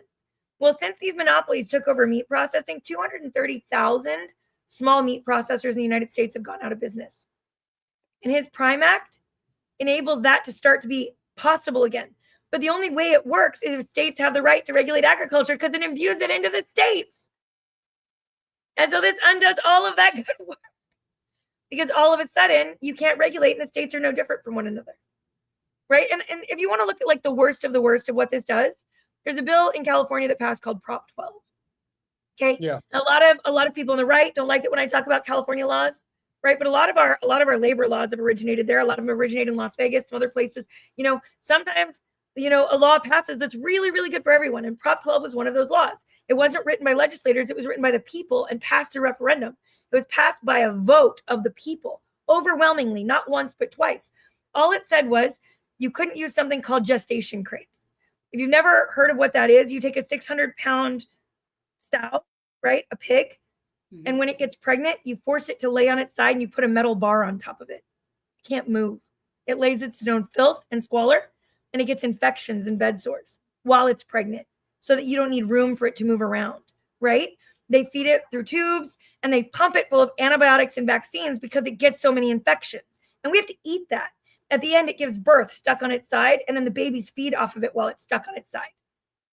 Pigs are very smart animals, first of all. No human being wants to eat something that's lived in squalor and extreme confinement. Nobody wants that. Prop 12 said if you want to sell pork in California, you can't do that. Simple as that. You can do it other places. You can't do it here, right? And so suddenly all that had to happen was a pork, like an animal, had to be able to stand up and turn around while it's pregnant. That is the law they most want to overturn. And they've challenged it all the way to the Supreme Court. And the Supreme Court has upheld that law twice because it was passed by the will of the voters under states' rights. And SOBA takes away the states' rights and the wills of voters all across the United States. Well, the Farm Bill is the new mechanism they are using. And they recently, Thomas Massie in the House, stopped the Protect American AI Act that was in the Farm Bill and the Judiciary Committee. The Protect American AI Act, what was it? Just adjacent to this. And he single-handedly stopped this, by the way. No one joined him from the committees. It was going to suspend the ability to sue any builder of a data center for causing harm to your committee or violating any EPA laws. And it was taking that right away from the states. This is what's happening with the amount of capture we have seen under this administration and the administrations before. Obama's administration was corrupt. Biden's administration was corrupt. They're all captured, but the states are not. It's very expensive to buy 50 states. It's pretty cheap to do it in one city. Okay. And they certainly have. And so right now, that's what we're seeing. Right? And they're doing it everywhere. And what state are you in, Tiff? I'm in Maryland. Okay. On Data Center Row, by the way, where we are currently engaging in a referendum to stop data centers. My state has rallied to this charge. And I'm guessing that the data centers are predominantly in Western Maryland, where it's more rural and it's nowhere near. Let's put it this way. I highly doubt there's any data centers anywhere near Chevy Chase, Maryland. Probably don't have any data. Not a one, but they did just take like 10,000 acres of agricultural preservation land 2 miles from my house, which is what we're fighting in the referendum right now. What do you believe is the end game of this? What is the primary purpose of these data centers in your opinion? I'm going to be honest. The data centers to me are very, very unnecessary. Okay. Everybody's saying we need it to be first in AI. That's not true. And I say that as somebody who works in AI. I have a day job and I work in AI. Okay. And I work in AI messaging and strategy. I know exactly what we need. All right. If you look at China right now, which a lot of people don't like me using China as the example, don't care. They have the strongest infrastructure really in the world right now. They spent the last 30 years building out all of their industrial infrastructure. Sure. They have an outstanding power grid, like all brand new. Everything's new. right? They actually have the power grid necessary to sustain the amount of data centers we're building. If you look in the United States right now, we have 5,585, I think it is this week, data centers currently in process. 5,585. That's an astronomical number, okay? And we're saying we need it because we absolutely have to have these data centers to be number one. Do you know how many data centers China's in the process of building right now? 500. That's their long-term plan, 500, because you don't need this many. The future of AI is going to be less and less compute necessary, smaller and smaller chip production necessary. But what we are seeing is a massive land grab by real estate speculators that don't understand anything about technology. My favorite is that all of them are doing these things. They're doing literally $20 billion build outs, right? And they're saying, we're going to pay this off over 30 years. And never once did they build into that calculation. You have to replace all the chips every 3 years. The chips don't last 20 years. It's every 3 years, right? And they're doing it off books. Meta right now has a really big data center they're building in Louisiana. It's supposed to be the third largest or second largest in the world, right? And they said it's going to cost, $1 billion, whatever. And they move it. They did all the prospectuses on books, and then they built a shell corporation, and they moved the entire project off books, so it's no longer impacting their quarterly earnings reports for all this spend they're wasting. And they put it on a 24-year repayment, maybe, and did not account at all for the fact that the chips they ordered when they started it are already obsolete, and that they have to replace them every 3 years. And that's not being reported to shareholders at all. And that's not happening anywhere, by the way. It's not being reported to shareholders anywhere. Okay. But what if I told you that the land grab might be for the water rights? The water rights are very important. Right. But what if I told you that you need to look at Delaware to understand what's going on with data centers?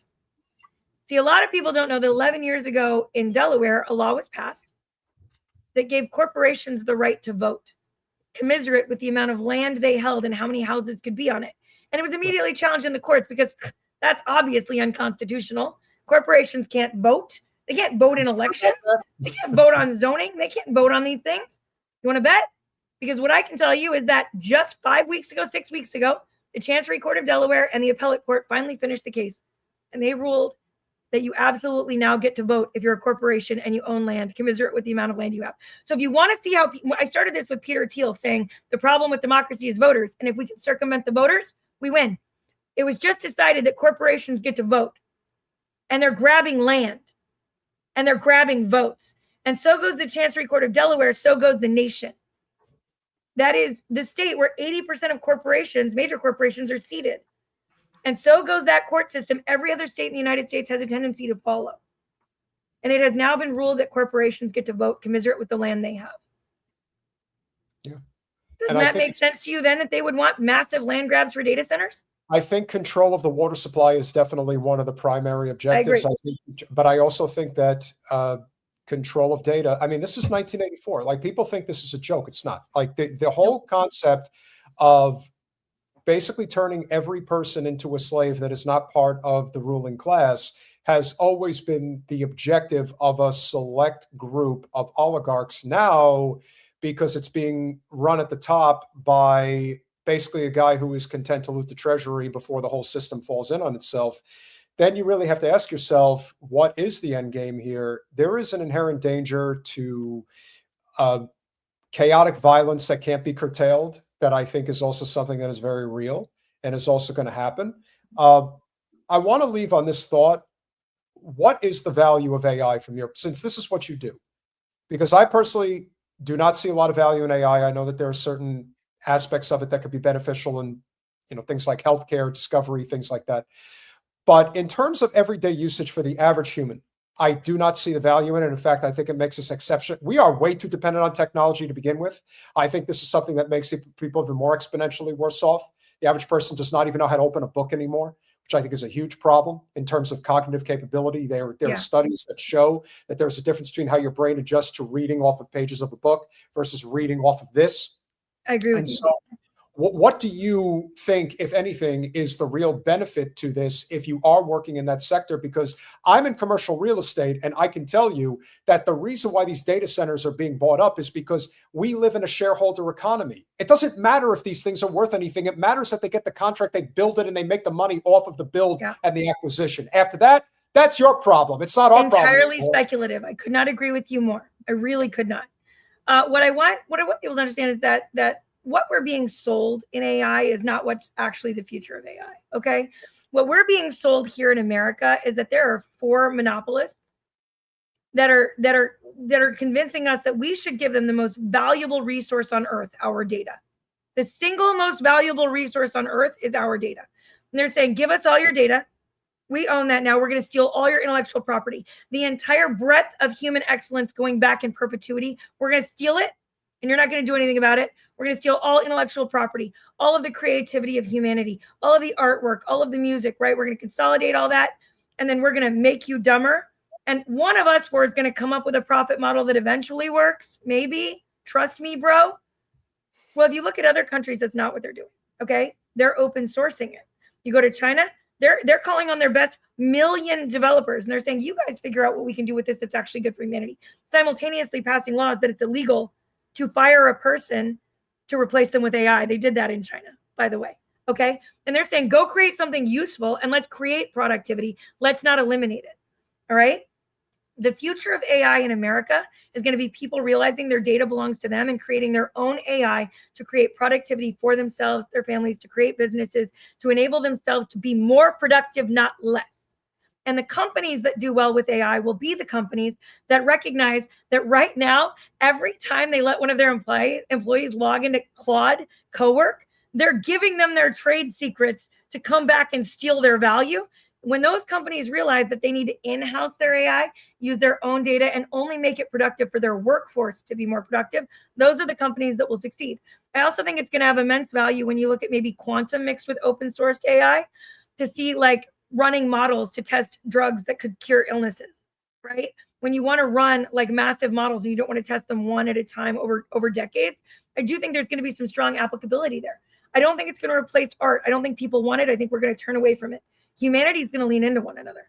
The future of AI is in decentralization. The future of AI is in decentralized compute. The future of AI is in individual systems and corporate-owned systems that are sovereign, that do not forfeit your autonomy and your excellence to corporations that are just here to strip mine you bare. That's the future.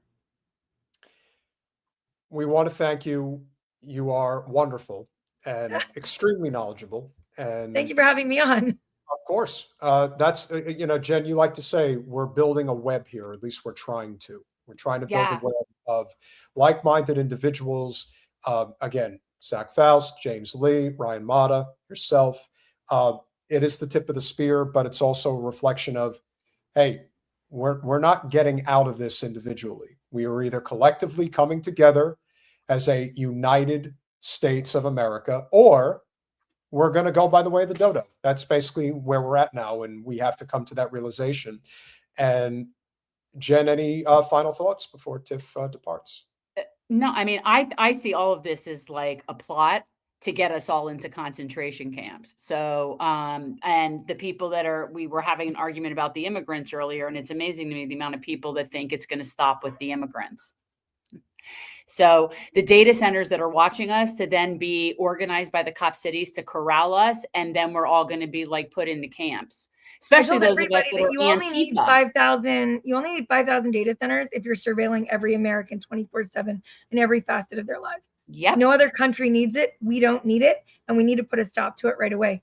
And please tell all your viewers, don't forget to call all of your senators and tell them no on the farm bill unless they strip SOBA. And they pass the FIFRA doesn't supersede states' rights, Cory Booker Amendment, please.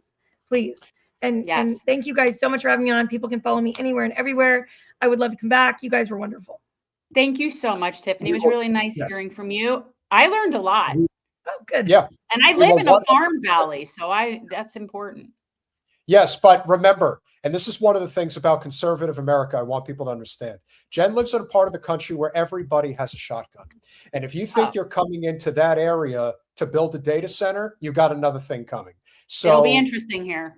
it really will be. And we would obviously love to have you back and do probably more of a panel discussion next time. So maybe somebody like Zach, something like that, we'll make it happen. But thank you so much for all the knowledge. Links are in the description, guys. We will be in touch. Thanks for having me, guys. Bye. Bye-bye. So if you did enjoy that conversation, which we hope you did, I think you did, Jen. Did you? Yeah, no, she was adorable. I learned a lot, and it doesn't surprise me. The only thing I was thinking that I wanted to add is when you talk about why they're doing that to the farmers in terms of the chemicals and the Roundup and all of that stuff. And this brings me to somebody like Bill Gates and this concept of when you talk about they want to own the water, they also want to own the food. And the only thing that Tiffany said that I actually have any, real question about is our farmers, unfortunately, in this country do not grow our food. They don't. Our farmers grow soy and corn, and it's not even the corn that we eat. It's the corn that's used for the beef, for the cattle. Well, no. I mean, obviously farmers grow everything, but if you're talking about what is grown for mass consumption in the United States today, it's corn and soy. That's pretty much it. But those are not for our consumption. My point is this country's agriculture does not feed our people. We are not capable right now as a country. Our farms, our system is not set up for us to be able to sustain ourselves with our agriculture. It isn't. The majority of the stuff that we make is corn and soy. The majority of it is sent elsewhere. We import the majority of what we eat, including beef, including all of it. So we are not self-sufficient. That's the problem. Despite what people think about gingers, Tiffany definitely has a soul. I can assure you that if there is a ginger with a soul, it's definitely Tiffany. She is amazing. And so with that being said, we obviously thank you all for being with us this evening. Remember to go over to Substack at Revolutionary Change to subscribe there. Also make sure subscribe at patreon.com/revolutionary change for as little as $5 a month. You can become a supporter of our small but mighty, despite heavily suppressed yet still growing channel. And the reason we're still growing is because of amazing supporters like Jeanette Villalona. Thank you very much for becoming a YouTube member. Citizen Pendejo with the 20 pesos. More defiant, all right. Look what people are doing to flock. Well, we're doing a lot of things. We just have to be more cohesive and coalescing on it. Comrade Cranky with the $2. The 500-year-old white empire is dying. Yeah, it's dying. Kelly with the €2. No, £2. Okay, from the UK. Keep doing what you're doing, guys. Hey, stay safe over there, Kelly. Or you might be in Scotland. Stay safe over there. What's the matter? You don't like my Scottish accent? Oh, God. Shut up. Teresa with the $2. Trolls are the price of success. I've told you that a long time ago, Jen. You know, we. No. I don't care about people trolling me. That doesn't bother me. I care about people spreading ignorant, stupid shit that is factually incorrect and bigoted in my chat. Well, that's the thing. Yeah. I don't care if they're trolling me. Somebody just called me insufferable. I am insufferable, aren't I? Sometimes, not all the time. Jeanette Villalona, thank you for the $2 in addition to the membership. Americans are of all colors. Yes, that's correct. The red, white, and blue symbolizes all the colors of the rainbow in terms of white, black, brown, Asian. We're all one big melting pot. It's what the United States is supposed to be. You can have your half-baked ideas about an all-white nation. If you want an all-white nation, if that's truly what you want, then go to Finland. Just go there. You know, you might actually have a better shot at having an all-white nation in Argentina because that might be next. You never know. Well, now on the share with the 19... How fucking stupid are you? Thank you for the 1999. As a Palestinian American immigrant who came here in 1967, rather than Han being bombed and oppressed, I became an engineer and paid more taxes than someone who thinks that we were stupid. Now, not only are you one of our favorite people on our channel and one of our great supporters, but I also want to point out that the overwhelming majority of people who constantly punch down, whether at immigrants or they believe in this sort of white supremacist ideology, these are always, no. I'm sorry. That's clearly funny to Jen because she's not even high. Well, I'm always at a baseline, but I was just thinking now that our guest is gone, I should be lighting up.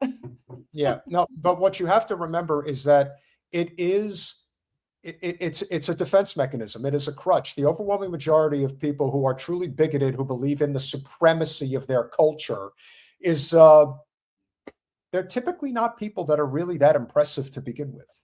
So when they talk like that, when they act that way, it's a defense mechanism because they're extremely insecure. That is a big part of it. Don't think for a second that that is not what's going on there. Citizen Pendejo with the 20 pesos. For America first, freeing Gaza becomes obsession, Jen. Yes, a Gaza's obsession. Freeing Gaza's become obsession, Jen. Yes, we agree, 100%. Pirate Justin with the $5. Happy Monday. Got to watch Team USA defeat the Belgians. We'll keep the show up on my PC. F Zionism, F Israel, free Palestine. We agree. Thank you, Pirate Justin. Enjoy your sporty games. Don't be hating on the World Cup now. I didn't. What did I say that was remotely hateful? I said enjoy your sporty games. Jim Talib with the $5. Always a pleasure. Marvin Vargas, good to see you, pal, with the $5. Have Steve, Yana, Ben-Noon, Israel News Live, ex-Zios, Steve, ex-FBI, CIA. Learn about Noahide laws, Zio-Ops. Excellent on Zio Intel Wars. Yana Satova has a book coming out. Not familiar with Yana, but look into that. Thank you. Throbbing Pakistani American. Throbbing at 37 Pakistani American with the $10. Interesting name. Check out videos of Americans burning the Israeli flag on July 4th. We did that at the top of the show, my friend. By the way, where were the white nationalist coward when Zionist leader Netanyahu shows up in D.C., don't have the guts to confront Israel prime minister? It's probably because they're an op, Patriot Front that showed up with their masks on. It's an op, all of it. They show up once a year to do their little dance with 200 people. This is a country of 300. What the hell are you talking about? I never said that. I don't hate soccer fan. Why would I hate soccer fan? I don't like it, but you're stop messing with me, hot dog. I hate massive corporate consumption events, but I don't hate soccer, and I certainly don't hate soccer players, especially some of these guys. They're delicious. Don't be silly. Okay, so we have to talk about it even for a second. Plattner must not drop out. The Zionists are in on it with the 199 for Libertarian Social Dem. According to the Washington Reporter, Graham Plattner is going to drop out of the race. So they are apparently— They were successful. Yeah, they did what they Good needed job, people. Yeah, Good job for everybody who thinks that, that's a good plan. Enjoy Susan Collins. Oh, now it's over. Now it is and over. That was the whole point. And so Jen, let me just add, the Democrats really thought they were taking back the Senate. Now you have to get Tellerico to win in Texas just to have a chance. You could have had a bonus because Plattner was definitely going to win in Maine. But now you have to rely on a Democrat winning in Texas to have any chance of winning the Senate. I don't understand why this charges now. And again, I haven't looked at this. I came on tonight and I saw people in the chat talking about it and saying something about status quo, said he should. I don't know. But I know that has Zio stink all over it. And quite honestly, I'd like to get rid of predators. I'd like to get rid of men who assault women. I'd like to not have that be a thing. But that's the world we live in. And if you're going to ask me, would I rather somebody who has a sexual assault charge but wants to fight against the Holocaust versus someone who doesn't but is willing to support a Holocaust, I'm going with the guy who's against the Holocaust. I'm going for the greater good. Yeah, so how dare anybody suggest otherwise? Here's the thing about this story that I just briefly glanced at that already has me not saying that you should not investigate and that you shouldn't get to the bottom of it, but the person who was accusing him of, one is saying sexual assault, the other is saying rape. He was dating her. This is not some random woman. Let's assume it is real. Let's assume it's real. I got to tell you, still going with the greater good. Still going with the greater good. You want to take that up with a criminal charge? Take that up with a criminal charge. If you had enough, you would have already filed criminal charges when this went down. But you didn't, so there aren't, so there isn't. No. So now what we're doing is we're basing something on what was not enough evidence to have a criminal charge. And quite honestly, even if it were, I'm still picking the guy who's going to stand up for Palestine. Sorry, not sorry. Yeah. Well, the difference here, of course, is decorum politics. And nevertheless, whether or not these are paid actors, whatever the case is, like I said, the thing that I find very perplexing right off the bat with this story that people need to be talking about here. The person in question is not some random woman who got attacked by Plattner and finally decided to come forward. This is apparently a woman who was dating him 5 years ago, was in a relationship with him, and says that he raped her one time over the course of their relationship. Now, again, I'm not saying that something didn't go down, and it's very plausible that it could have, but the thing you learn in politics is that this is a blood sport. People get killed for this. People get killed every day that you don't know about. You don't know where they exist. You don't know. We know a lot on this channel, and in the grand scheme of things, we don't know shit. You don't know that there are people that disappear every fucking day. The one thing I give credit that you give credit to when it comes to, and again, are people doing it for political points? When it comes to child trafficking, I have no doubt that they do. However, is child trafficking a crisis in the United States? It's a crisis all over the fucking world. And yet we want to pretend like it's not a real problem. But it is. There are people who disappear left and right. There are people who are assaulted, abused, mutilated every fucking day, not just in Gaza, but that's one of the worst places, if not the worst on the planet right now. And yet what we have here in the United States is an oligarchic bought and paid for system that people are so easily distracted. And let's be honest. I agree, Jay. You have a pedophile in the fucking White House. The people who want Plattner to win, the people who support him, are the working class. The bougie, affluent liberals that live in the big cities, that live in Boston and New York and San Francisco, Chicago, Los Angeles, Austin, Denver. You think those people like Graham Plattner? They think he's a shit kicker posing as a Democrat. You think they want him representing the Senate, even if it means Susan Collins, who is the last senator to confirm the Supreme Court justice who ended women's right to choose. Even if that's what's on the line, doesn't matter. Right. Like Susan Collins is the better option for women than someone who's being accused by a woman from whatever the story is. And quite honestly, again, I'll say it, I will believe her completely. And I'd still pick him over Susan Collins. Yeah. So I'll say stipulated counselor. Let's move on. Jesus, we have a rapist in the fucking White House. And y'all think that keeping Graham Plattner out of the Senate is going to solve something? Well, again, this gets back to one of the biggest issues as to why bougie liberal women tend to be the very worst. And the reason they tend to be the very worst is because, and I use Shannon Watts as my own personal punching bag because that woman is the worst of the worst. This is a class issue. This is a class problem. If Shannon Watts needed her daughter, just hypothetically, needed to get an abortion, you think she's not getting it for her? You think she's not going to figure out how to get it done? Of course she is. The system is not designed for regular people. It's designed to benefit people like her. Exactly. The bar is low.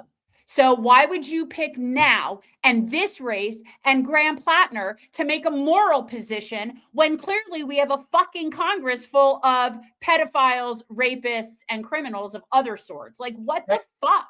And on top of everything else, and the reason I use Shannon Watts is that, and again, this isn't really a story. We knew this was coming, but Mallory McMorrow dropped out of the Senate race on Saturday, and now it is becoming painfully clear as the gap has closed that the reason she dropped out is because Abdul El Sayed was running away with the race and they needed to close the gap. So not I think she was always going to drop out. She was always in there for this reason. That was the plan, was to boost Stevens. That was it. And so McMorrow drops out of the race. And what happens at the exact same time? Just out of coincidence, Jen. At a total coincidence. Yeah. Yeah. You get so distracted so easily. So do you, and you do it when there's guests on. You do it when I'm talking. You just don't like it when it's done to you. Continue. No. Continue. Are you snapping at me? I'm just saying, don't point out what you do and then go because you do. You do it all the time. So continue. We're honest because we don't have a stake in this other than what is at stake for our nation. We're not here to pick sides. We're not here to play footsies with the establishment. That's not what we do. There's a reason why so few people are watching a channel that has an sexual fit. That's terrible. Don't say that. That's a fact. That's a fact. And if people don't like it,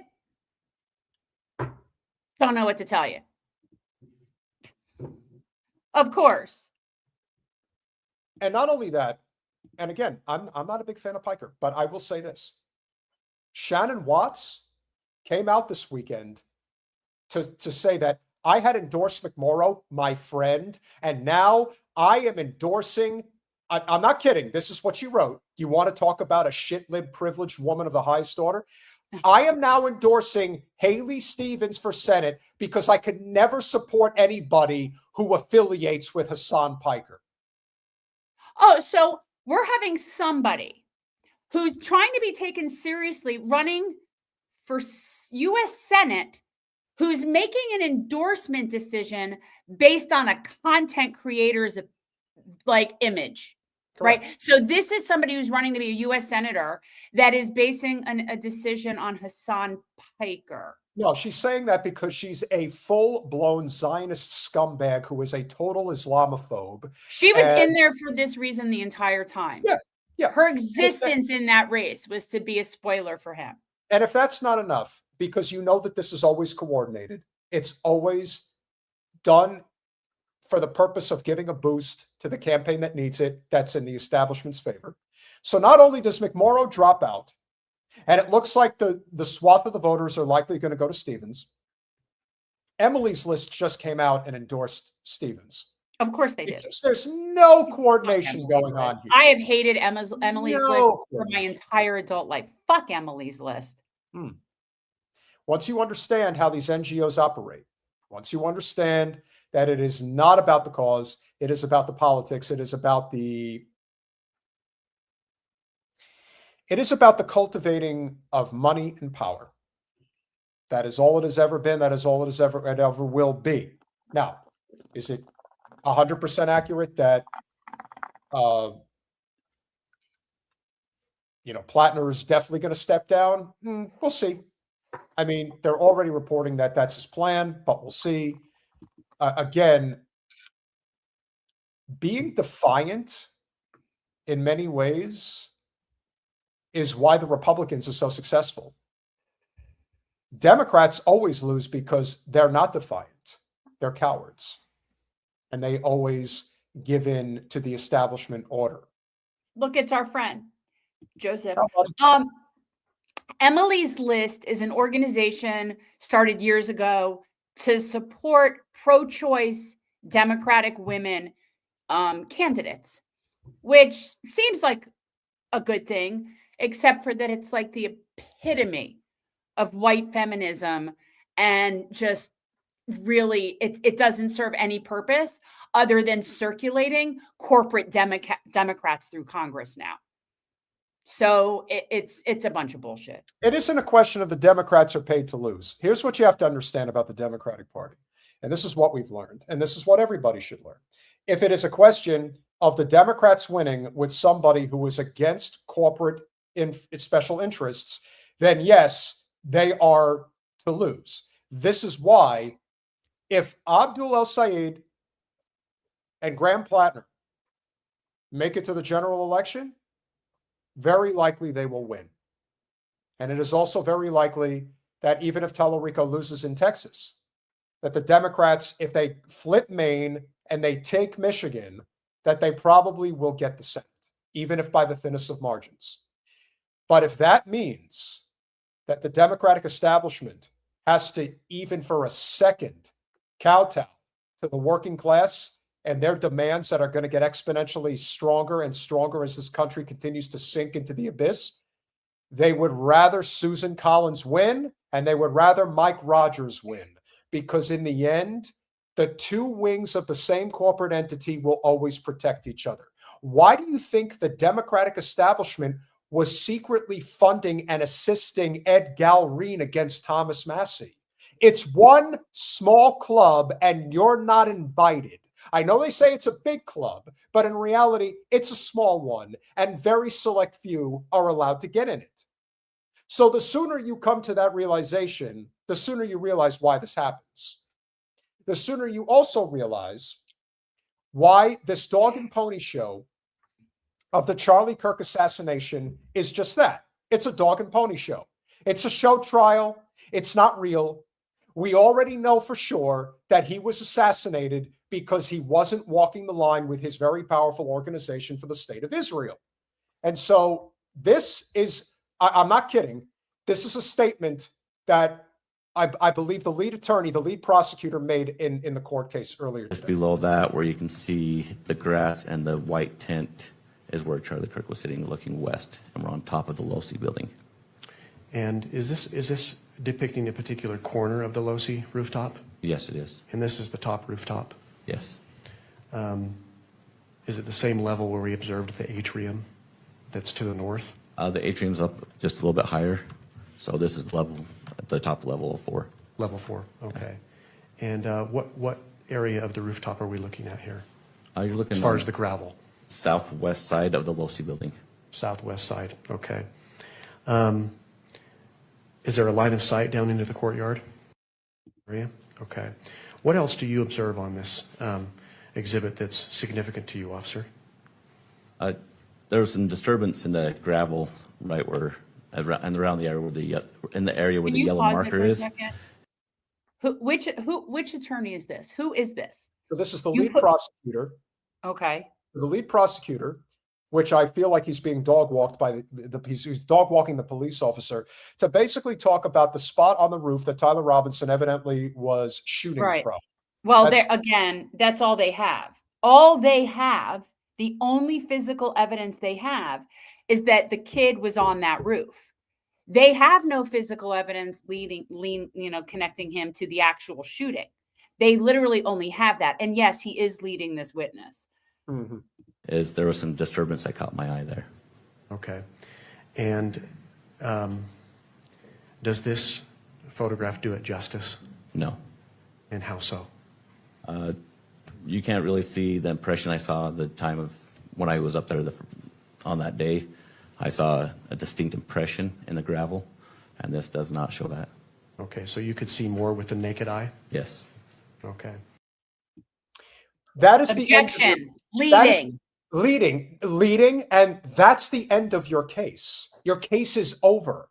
They just asked him, do you have the physical evidence? And he just said, well, I saw it with my eyes. Well, I don't understand. Okay, so this is this is what we're saying. This is a preliminary hearing. So that is sort of the fact. So that if you're in a preliminary hearing, that you're not necessarily having rules of evidence and stuff that are applying in the same way. I don't know what this hearing is about in particular. Do you know what this Well, the hearing whole is for? purpose of this hearing is to convince that we already know this is going to a criminal trial. They feel that the whole purpose is this is the This is the disclosure phase of the preliminary hearing to basically show that there is enough evidence to make this a trial. It doesn't matter if there's evidence or not, it's going to trial. There is no situation here where this is getting thrown out. This is I don't know. I don't know because I don't see how it also goes through a trial. Sort of like Mangione. I don't see how this can go to trial. They don't have enough evidence for this. So let's say hypothetically, it goes to trial. The evidence is so compromised that it will make the OJ situation look like, child's play. And of course, one of the aces in the hole that we know that the establishment will pull is that Fetterman, I think, is inevitably going to switch to the Republican Party in Pennsylvania anyway. Good riddance.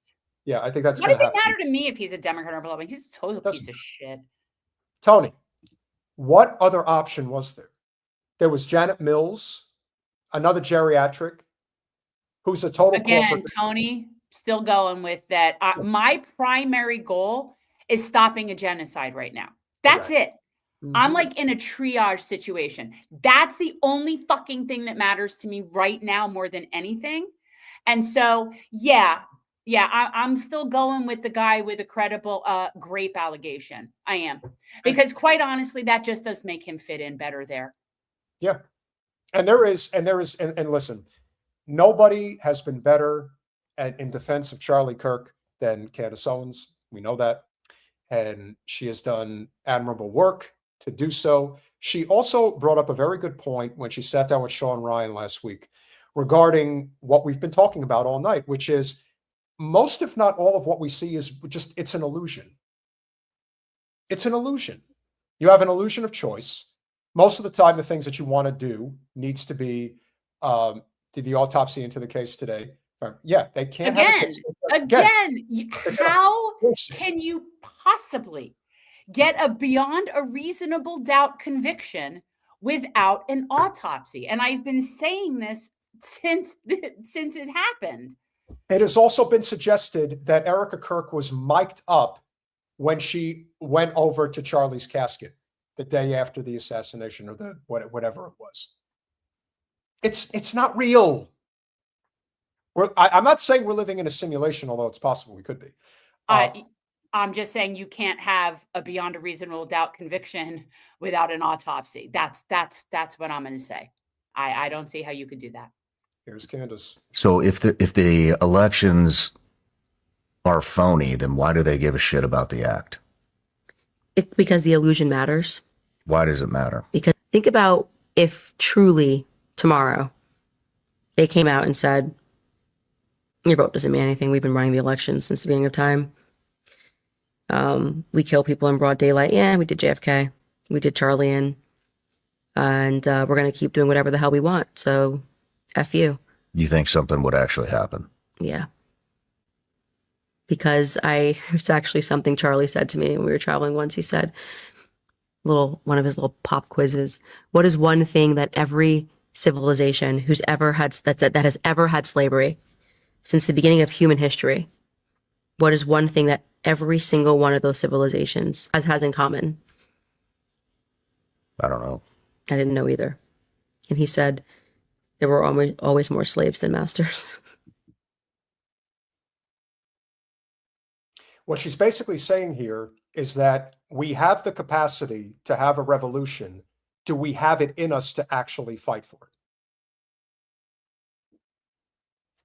I mean, if you want to talk about the people who are truly in charge, in terms of people who truly command the power, you look at every aspect, Jen, and I like to call it audience, but I call it team, because we're team here. We're team revolutionary change. It is such a mockery of a trial, of an idea that there wasn't a grand conspiracy to assassinate this man.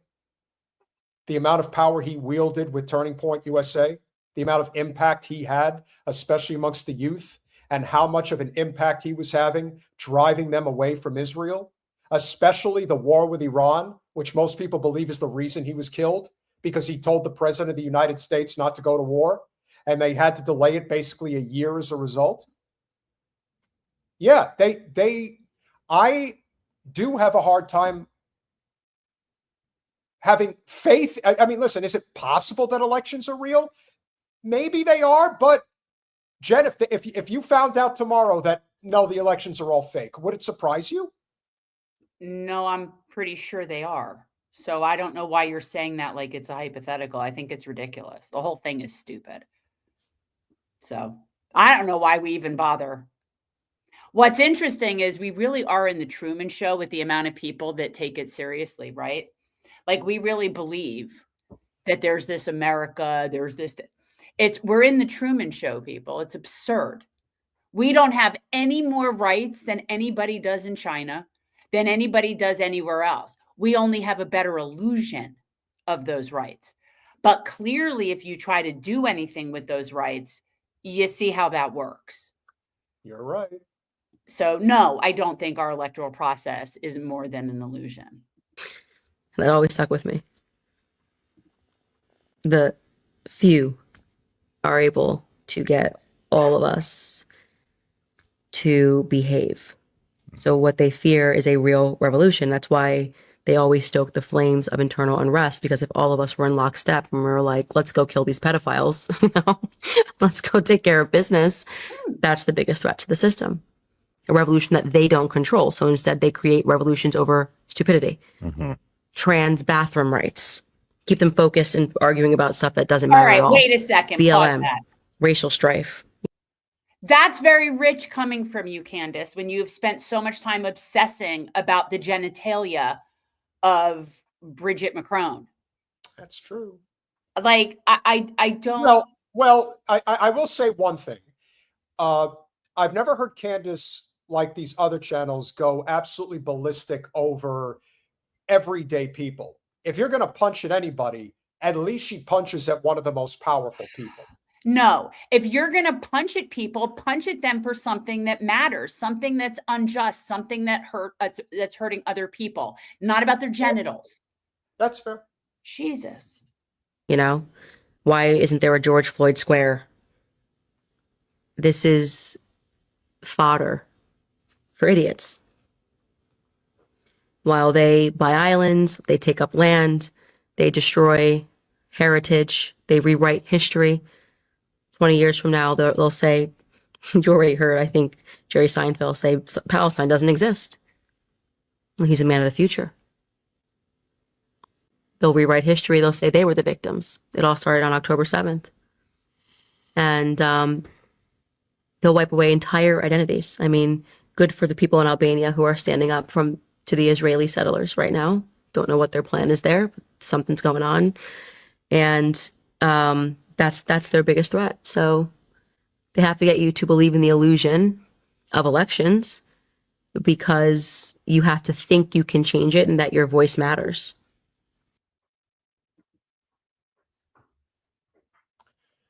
Some people evolve, guys. I don't know about that. Again, as somebody who, like, I don't give a shit one way or the other about Candace Owens. I really don't. I don't have really any thoughts about her one way or the other. I don't give a shit one way or the other about her. Really don't. Anyway, Jen is not so cheery about Candace, but I appreciate her using her platform, trying to bring the righteous attention that is needed to this cause. And when somebody with a platform of that size is saying what she is saying, it's how revolutions begin. Because enough people start to hear it and they realize that they're not alone. The true fear is that people who think revolutionary are people who think that we're just the fringe. We're not exactly the majority that are thinking like this. But in reality, there's probably tens of millions of people in this country right now who are thinking exactly like how she was just talking. And that to me matters. If there's ancillary, more on the periphery issues that people have big disagreements with Candace on, or just don't like the way she approaches it, that's understandable. But with that being said, you can't deny that major change is coming. And we're all a part of it. We are in this because we know that revolutionary change is inevitable, and we are a part of it.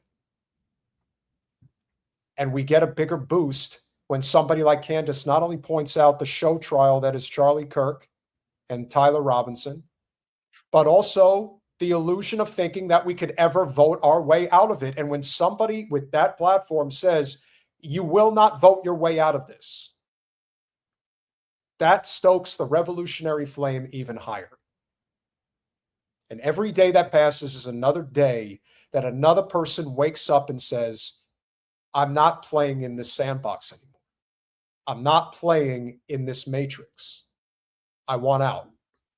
And I know there's a lot of others that feel the same way. And every day it becomes more and more clear that where we're headed is a revolution. If voting mattered, we wouldn't would be not. able to do it. Would be able to do it. And that's the truth. We have a very good facade. We have a very good persona facade. This red, white, and blue democracy. It's so silly. We just have a better origin story. But at the end of the day, we're just another authoritarian facade. We just use capitalism to crush people instead of an official dictator. Good point. Same difference. Let's try to end on a positive note, because we've got some more Zios we have to hunt down. However, first and foremost, you sent this video to me. We have to play it. If you sent you? Oh, Jesus. If you think for 1 second that Zio hunting is ever going to end, it's never going to end because of stories like this.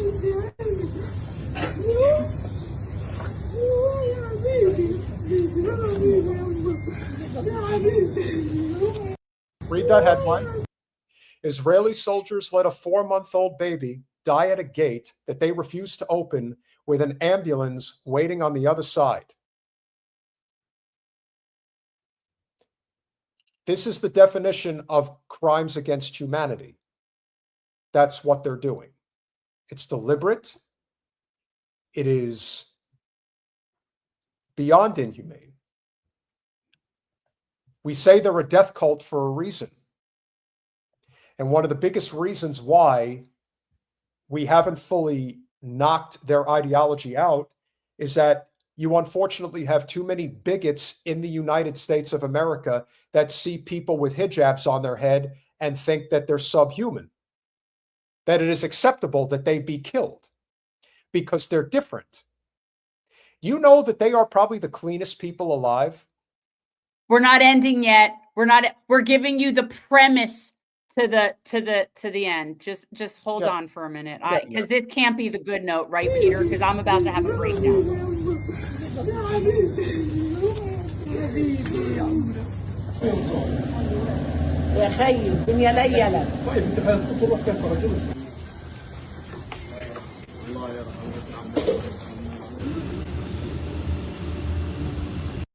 If it hurts you to look away, tough shit.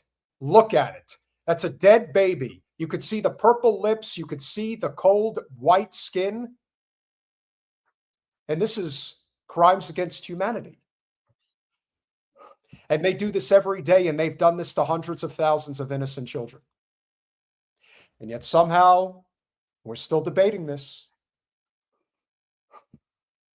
There is nothing to debate here. This is why I would say to anybody suggesting that Graham Plattner step out of this, go fuck yourself. Go fuck yourself. Yeah.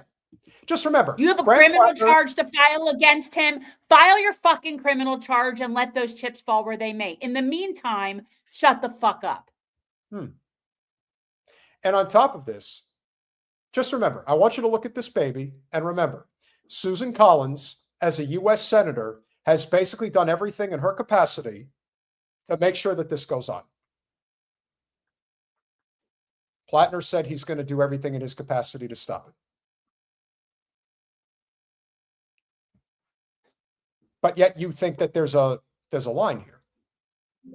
Well, there is a line, and the line is the sense that they're upset about and they believe a rape victim, which I do too. Let's say I do too. But you still have to give him his day in court. You still have to prove it. And in the meantime, these babies are fucking dying every day. I like, it's infuriating to no end. Now I'm going to show you somebody who comes from the land of Jen's old college days.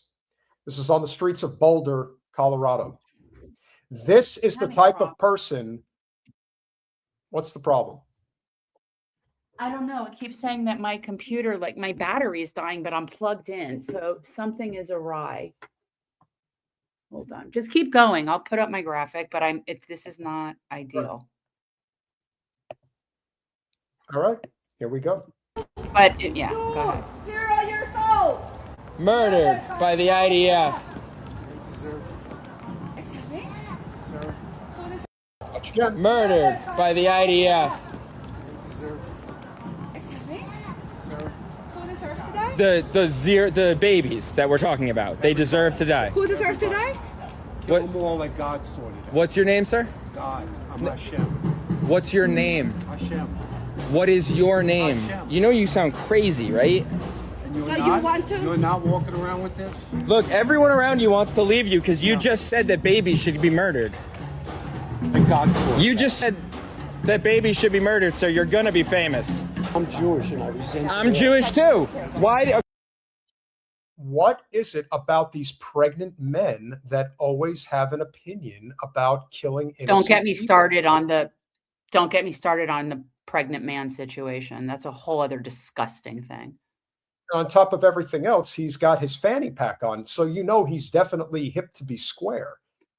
Well, he But has he's got- to. It levels it out. He's got more to Yes, Medio. Hashem is God. Why did Israel bomb a Catholic charity this week that was housing baby formula? Why does ISIS hide behind? What does ISIS have to do with Palestine? What does ISIS have to do with Palestine? Well, what did Iraq have to do with 9/11? But we see the precedent, right? Like, really, we're in a world now where facts don't matter. We just blame some brown people and everyone goes, oh, okay. So Okay, we've already established that. This is a 70-plus-year-old affluent Jewish man living in the comfortable suburbs of Boulder, Colorado. I'm who so doesn't- sad. And by the way, for anybody, that's Pearl Street. And it used to be amazing and full of hippies playing hack and sack and head shops and stuff before there were like Starbucks and all the Yeah, other but shit. then rich real estate developers decided to go in there and turn UC Boulder into an absolute shit show. And now you have And it's basically CU Boulder. CU. CU. CU. Excuse me. My apologies. What does ISIS have to do with Palestine? Israel doesn't have it. What are you talking about? Trying to kill us. Okay, They're what? trying to kill us. No, they're not.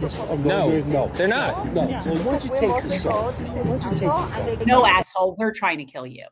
Look, Jesus. let me also explain something, even though this is a joke, because we say that he's pregnant. First of all, he has such back problems. Let me assure you that this guy lives a very uncomfortable life. So we already hate himself to begin with, probably. But when he says they're trying to kill us, can you please tell me when militias were going through the streets of Boulder and trying to kill Jews? I'm just curious when that happened or was planning to happen. Because As a Jewish person who lived in Boulder for 4 years, I never noticed any sort of real issue there. You know, I felt pretty safe. So, you know, I don't know. And Pearl Street is in a very nice area. I mean, all of Boulder really is nice area. There is no place that is unsafe really anywhere there. So, well, this is also the thing that you have to remember that we have been saying from the beginning, and we'll say it until the end of time. The overwhelming majority, maybe there's a few exceptions, but the overwhelming majority of Zionists, especially in the United States, are affluent, very economically comfortable people. These are not Yeah. everyday people. again, this is a class issue. He doesn't feel safe. This guy standing on Pearl Street, and for anybody who knows, it with his fanny pack, he doesn't feel safe, right? I don't want to, we're not going to bring back up the video of a 4-month-old that just got killed from Ziohel, but this fuck doesn't feel safe. How safe must one feel? Like, should we bubble wrap you? Maybe you just shouldn't leave your house. How about that? Because you're not going to survive this world. Well, this is why we've often said that there is no negotiating with these people. There is I just none. don't give a fuck if they feel safe or not. I don't either. I don't care. But again, I we've don't said care. this before. Being comfortable is not a right. No. It's a privilege. Look at Mayim Bialik. Same thing. You do not have the right to feel safe. It is a privilege. Can I tell you that when I was, granted, it was a long time ago, people 10 would have years. laughed at that. Like, nobody feels unsafe in Boulder, and certainly not on Pearl Street in broad daylight. That's just, what is wrong? He's got his pacifier. Got his passive. What's your name, sir? What's your name? Eric Gross. What's your name? Hashem. I'm Hashem. What's your name? Hashem. You're a crazy person. Yes, you're one of those guys who lives in grandma's basement and you're quoting stuff like you think you know. You don't know nothing. Okay. What an elitist. First of all, You he live in looks your like he's gonna grandmother's basement. First of all, he looks like he's trying to expose himself, which is equally more disgusting. With probably that tiny schmeckle that he's got between his legs. But remember this. When he talks about, he's probably one of those people living in your grandmama's basement, considering that this guy is in his 70s, which I think is fair to say, that means that he grew up in the 1950s. He grew up in the 1960s. So what does that mean? It means that he grew up in the strongest economic period in the history of this country. And as a result, he probably did not have to struggle very much to get where he was going to be. And that is somebody who, of course, also has no concept whatsoever of how far this country has fallen. Not that he gives a shit, but when he talks about you living in your grandma's basement, I'd like to see a guy like that grow up in an era like this today, because he wouldn't survive. Right place, right time. You don't know nothing. Your mind has been warped. Israel took over. Is committing genocide. Israel took over land and gave them land, and it still No. They took over their land, expelled 750,000 of them, and then gave them part of it to stop the war. Yeah, right, to stop the war. That Israel started. What do you think about Israel murdering 1,000 babies? You know what? There'll be future terrorists. Kill them all. Thank you. Kill them. I'm glad he's saying what he's saying, because in the end, this is how they all think. No, his real name is most definitely not Hashem. It's probably Larry Silverstein. He looks like a Larry Silverstein. What does he look like, Jen? If you had to guess his name, what would it be? Don't say Woody Allen. Well, no, I mean, I'm just sad that this is Boulder. That's all. That's all I'm thinking. And I'm sitting there and I'm looking and I'm like, it feels like yesterday. You had a lot of fun. Maddie's always good with the quip. Yeah, he is a man bitch. Here, this is what we're dealing with. This is what we're dealing with, people. This is the epidemic. And before anybody gets on me, it's male or female. It is just like big dick energy can be female. Same thing. This guy is a small person. What you also have to remember, and we'll conclude on this note, what you have to remember about a guy like this is that if he was physically confronted, like truly physically confronted, he would fall like a sack of bricks. Well, I mean, look, seriously. I mean, he wouldn't. The truth is, someone like that just calls the police. Correct. He assaulted me. You want to blow up a bunch of innocent babies. You would put your finger on the button if given the opportunity. Okay. And you're complaining about somebody knocking your old fucking teeth out? This is the thing about supremacist ideology. And that's gone on since the dawn of man. That's not a new thing. But this is how they think. They truly believe that they are ethnically, culturally, religiously, and socially superior to you and everybody else. Even though he's a pregnant schlub of an old man. At some point, it has to become a reality for everybody that we're done with this. When we verbatim repeat these types of stories, we didn't even get to Ben Gvir tonight, even though there isn't a big story to talk about. But we're going to conclude on this point. Ben Gvir was planning on coming to the United Nations for the meeting that was coming up in 2 weeks. He's canceled his trip. You know why? Because Zoran Mamdani did not say no when the city has been prompting a response from his office regarding, are you going to arrest Ben Gvir if he shows up in New York City at the UN? But they wouldn't, because again, see police commissioner. Maybe. Okay. But the idea that he did not show up only leads to two possible conclusions. One, he could be arrested. Or two, he's marked for death. He doesn't necessarily need to get arrested. Remember, this country, we're not a party to that. No.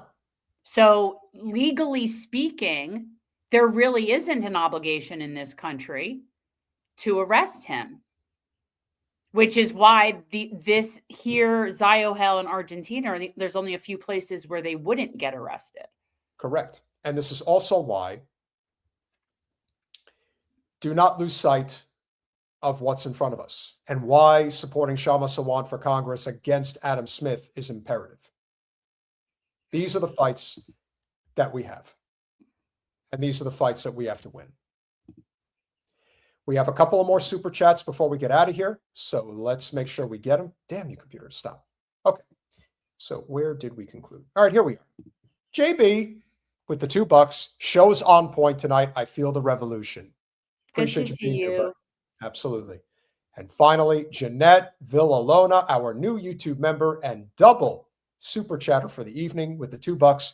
Being woke is our greatest asset. There's a difference between being woke and being awake. And we are awake. So stay awake. Smash that like button, share, subscribe, do all those things we ask you to do. We love you all. We appreciate you all. I will be on the road, but I will see you Thursday. Where are you going to be on Thursday? I'll be in Atlanta. And then I'll be there. Okay, you won't be here for Thursday's show. And Free Palestine. good night, guys.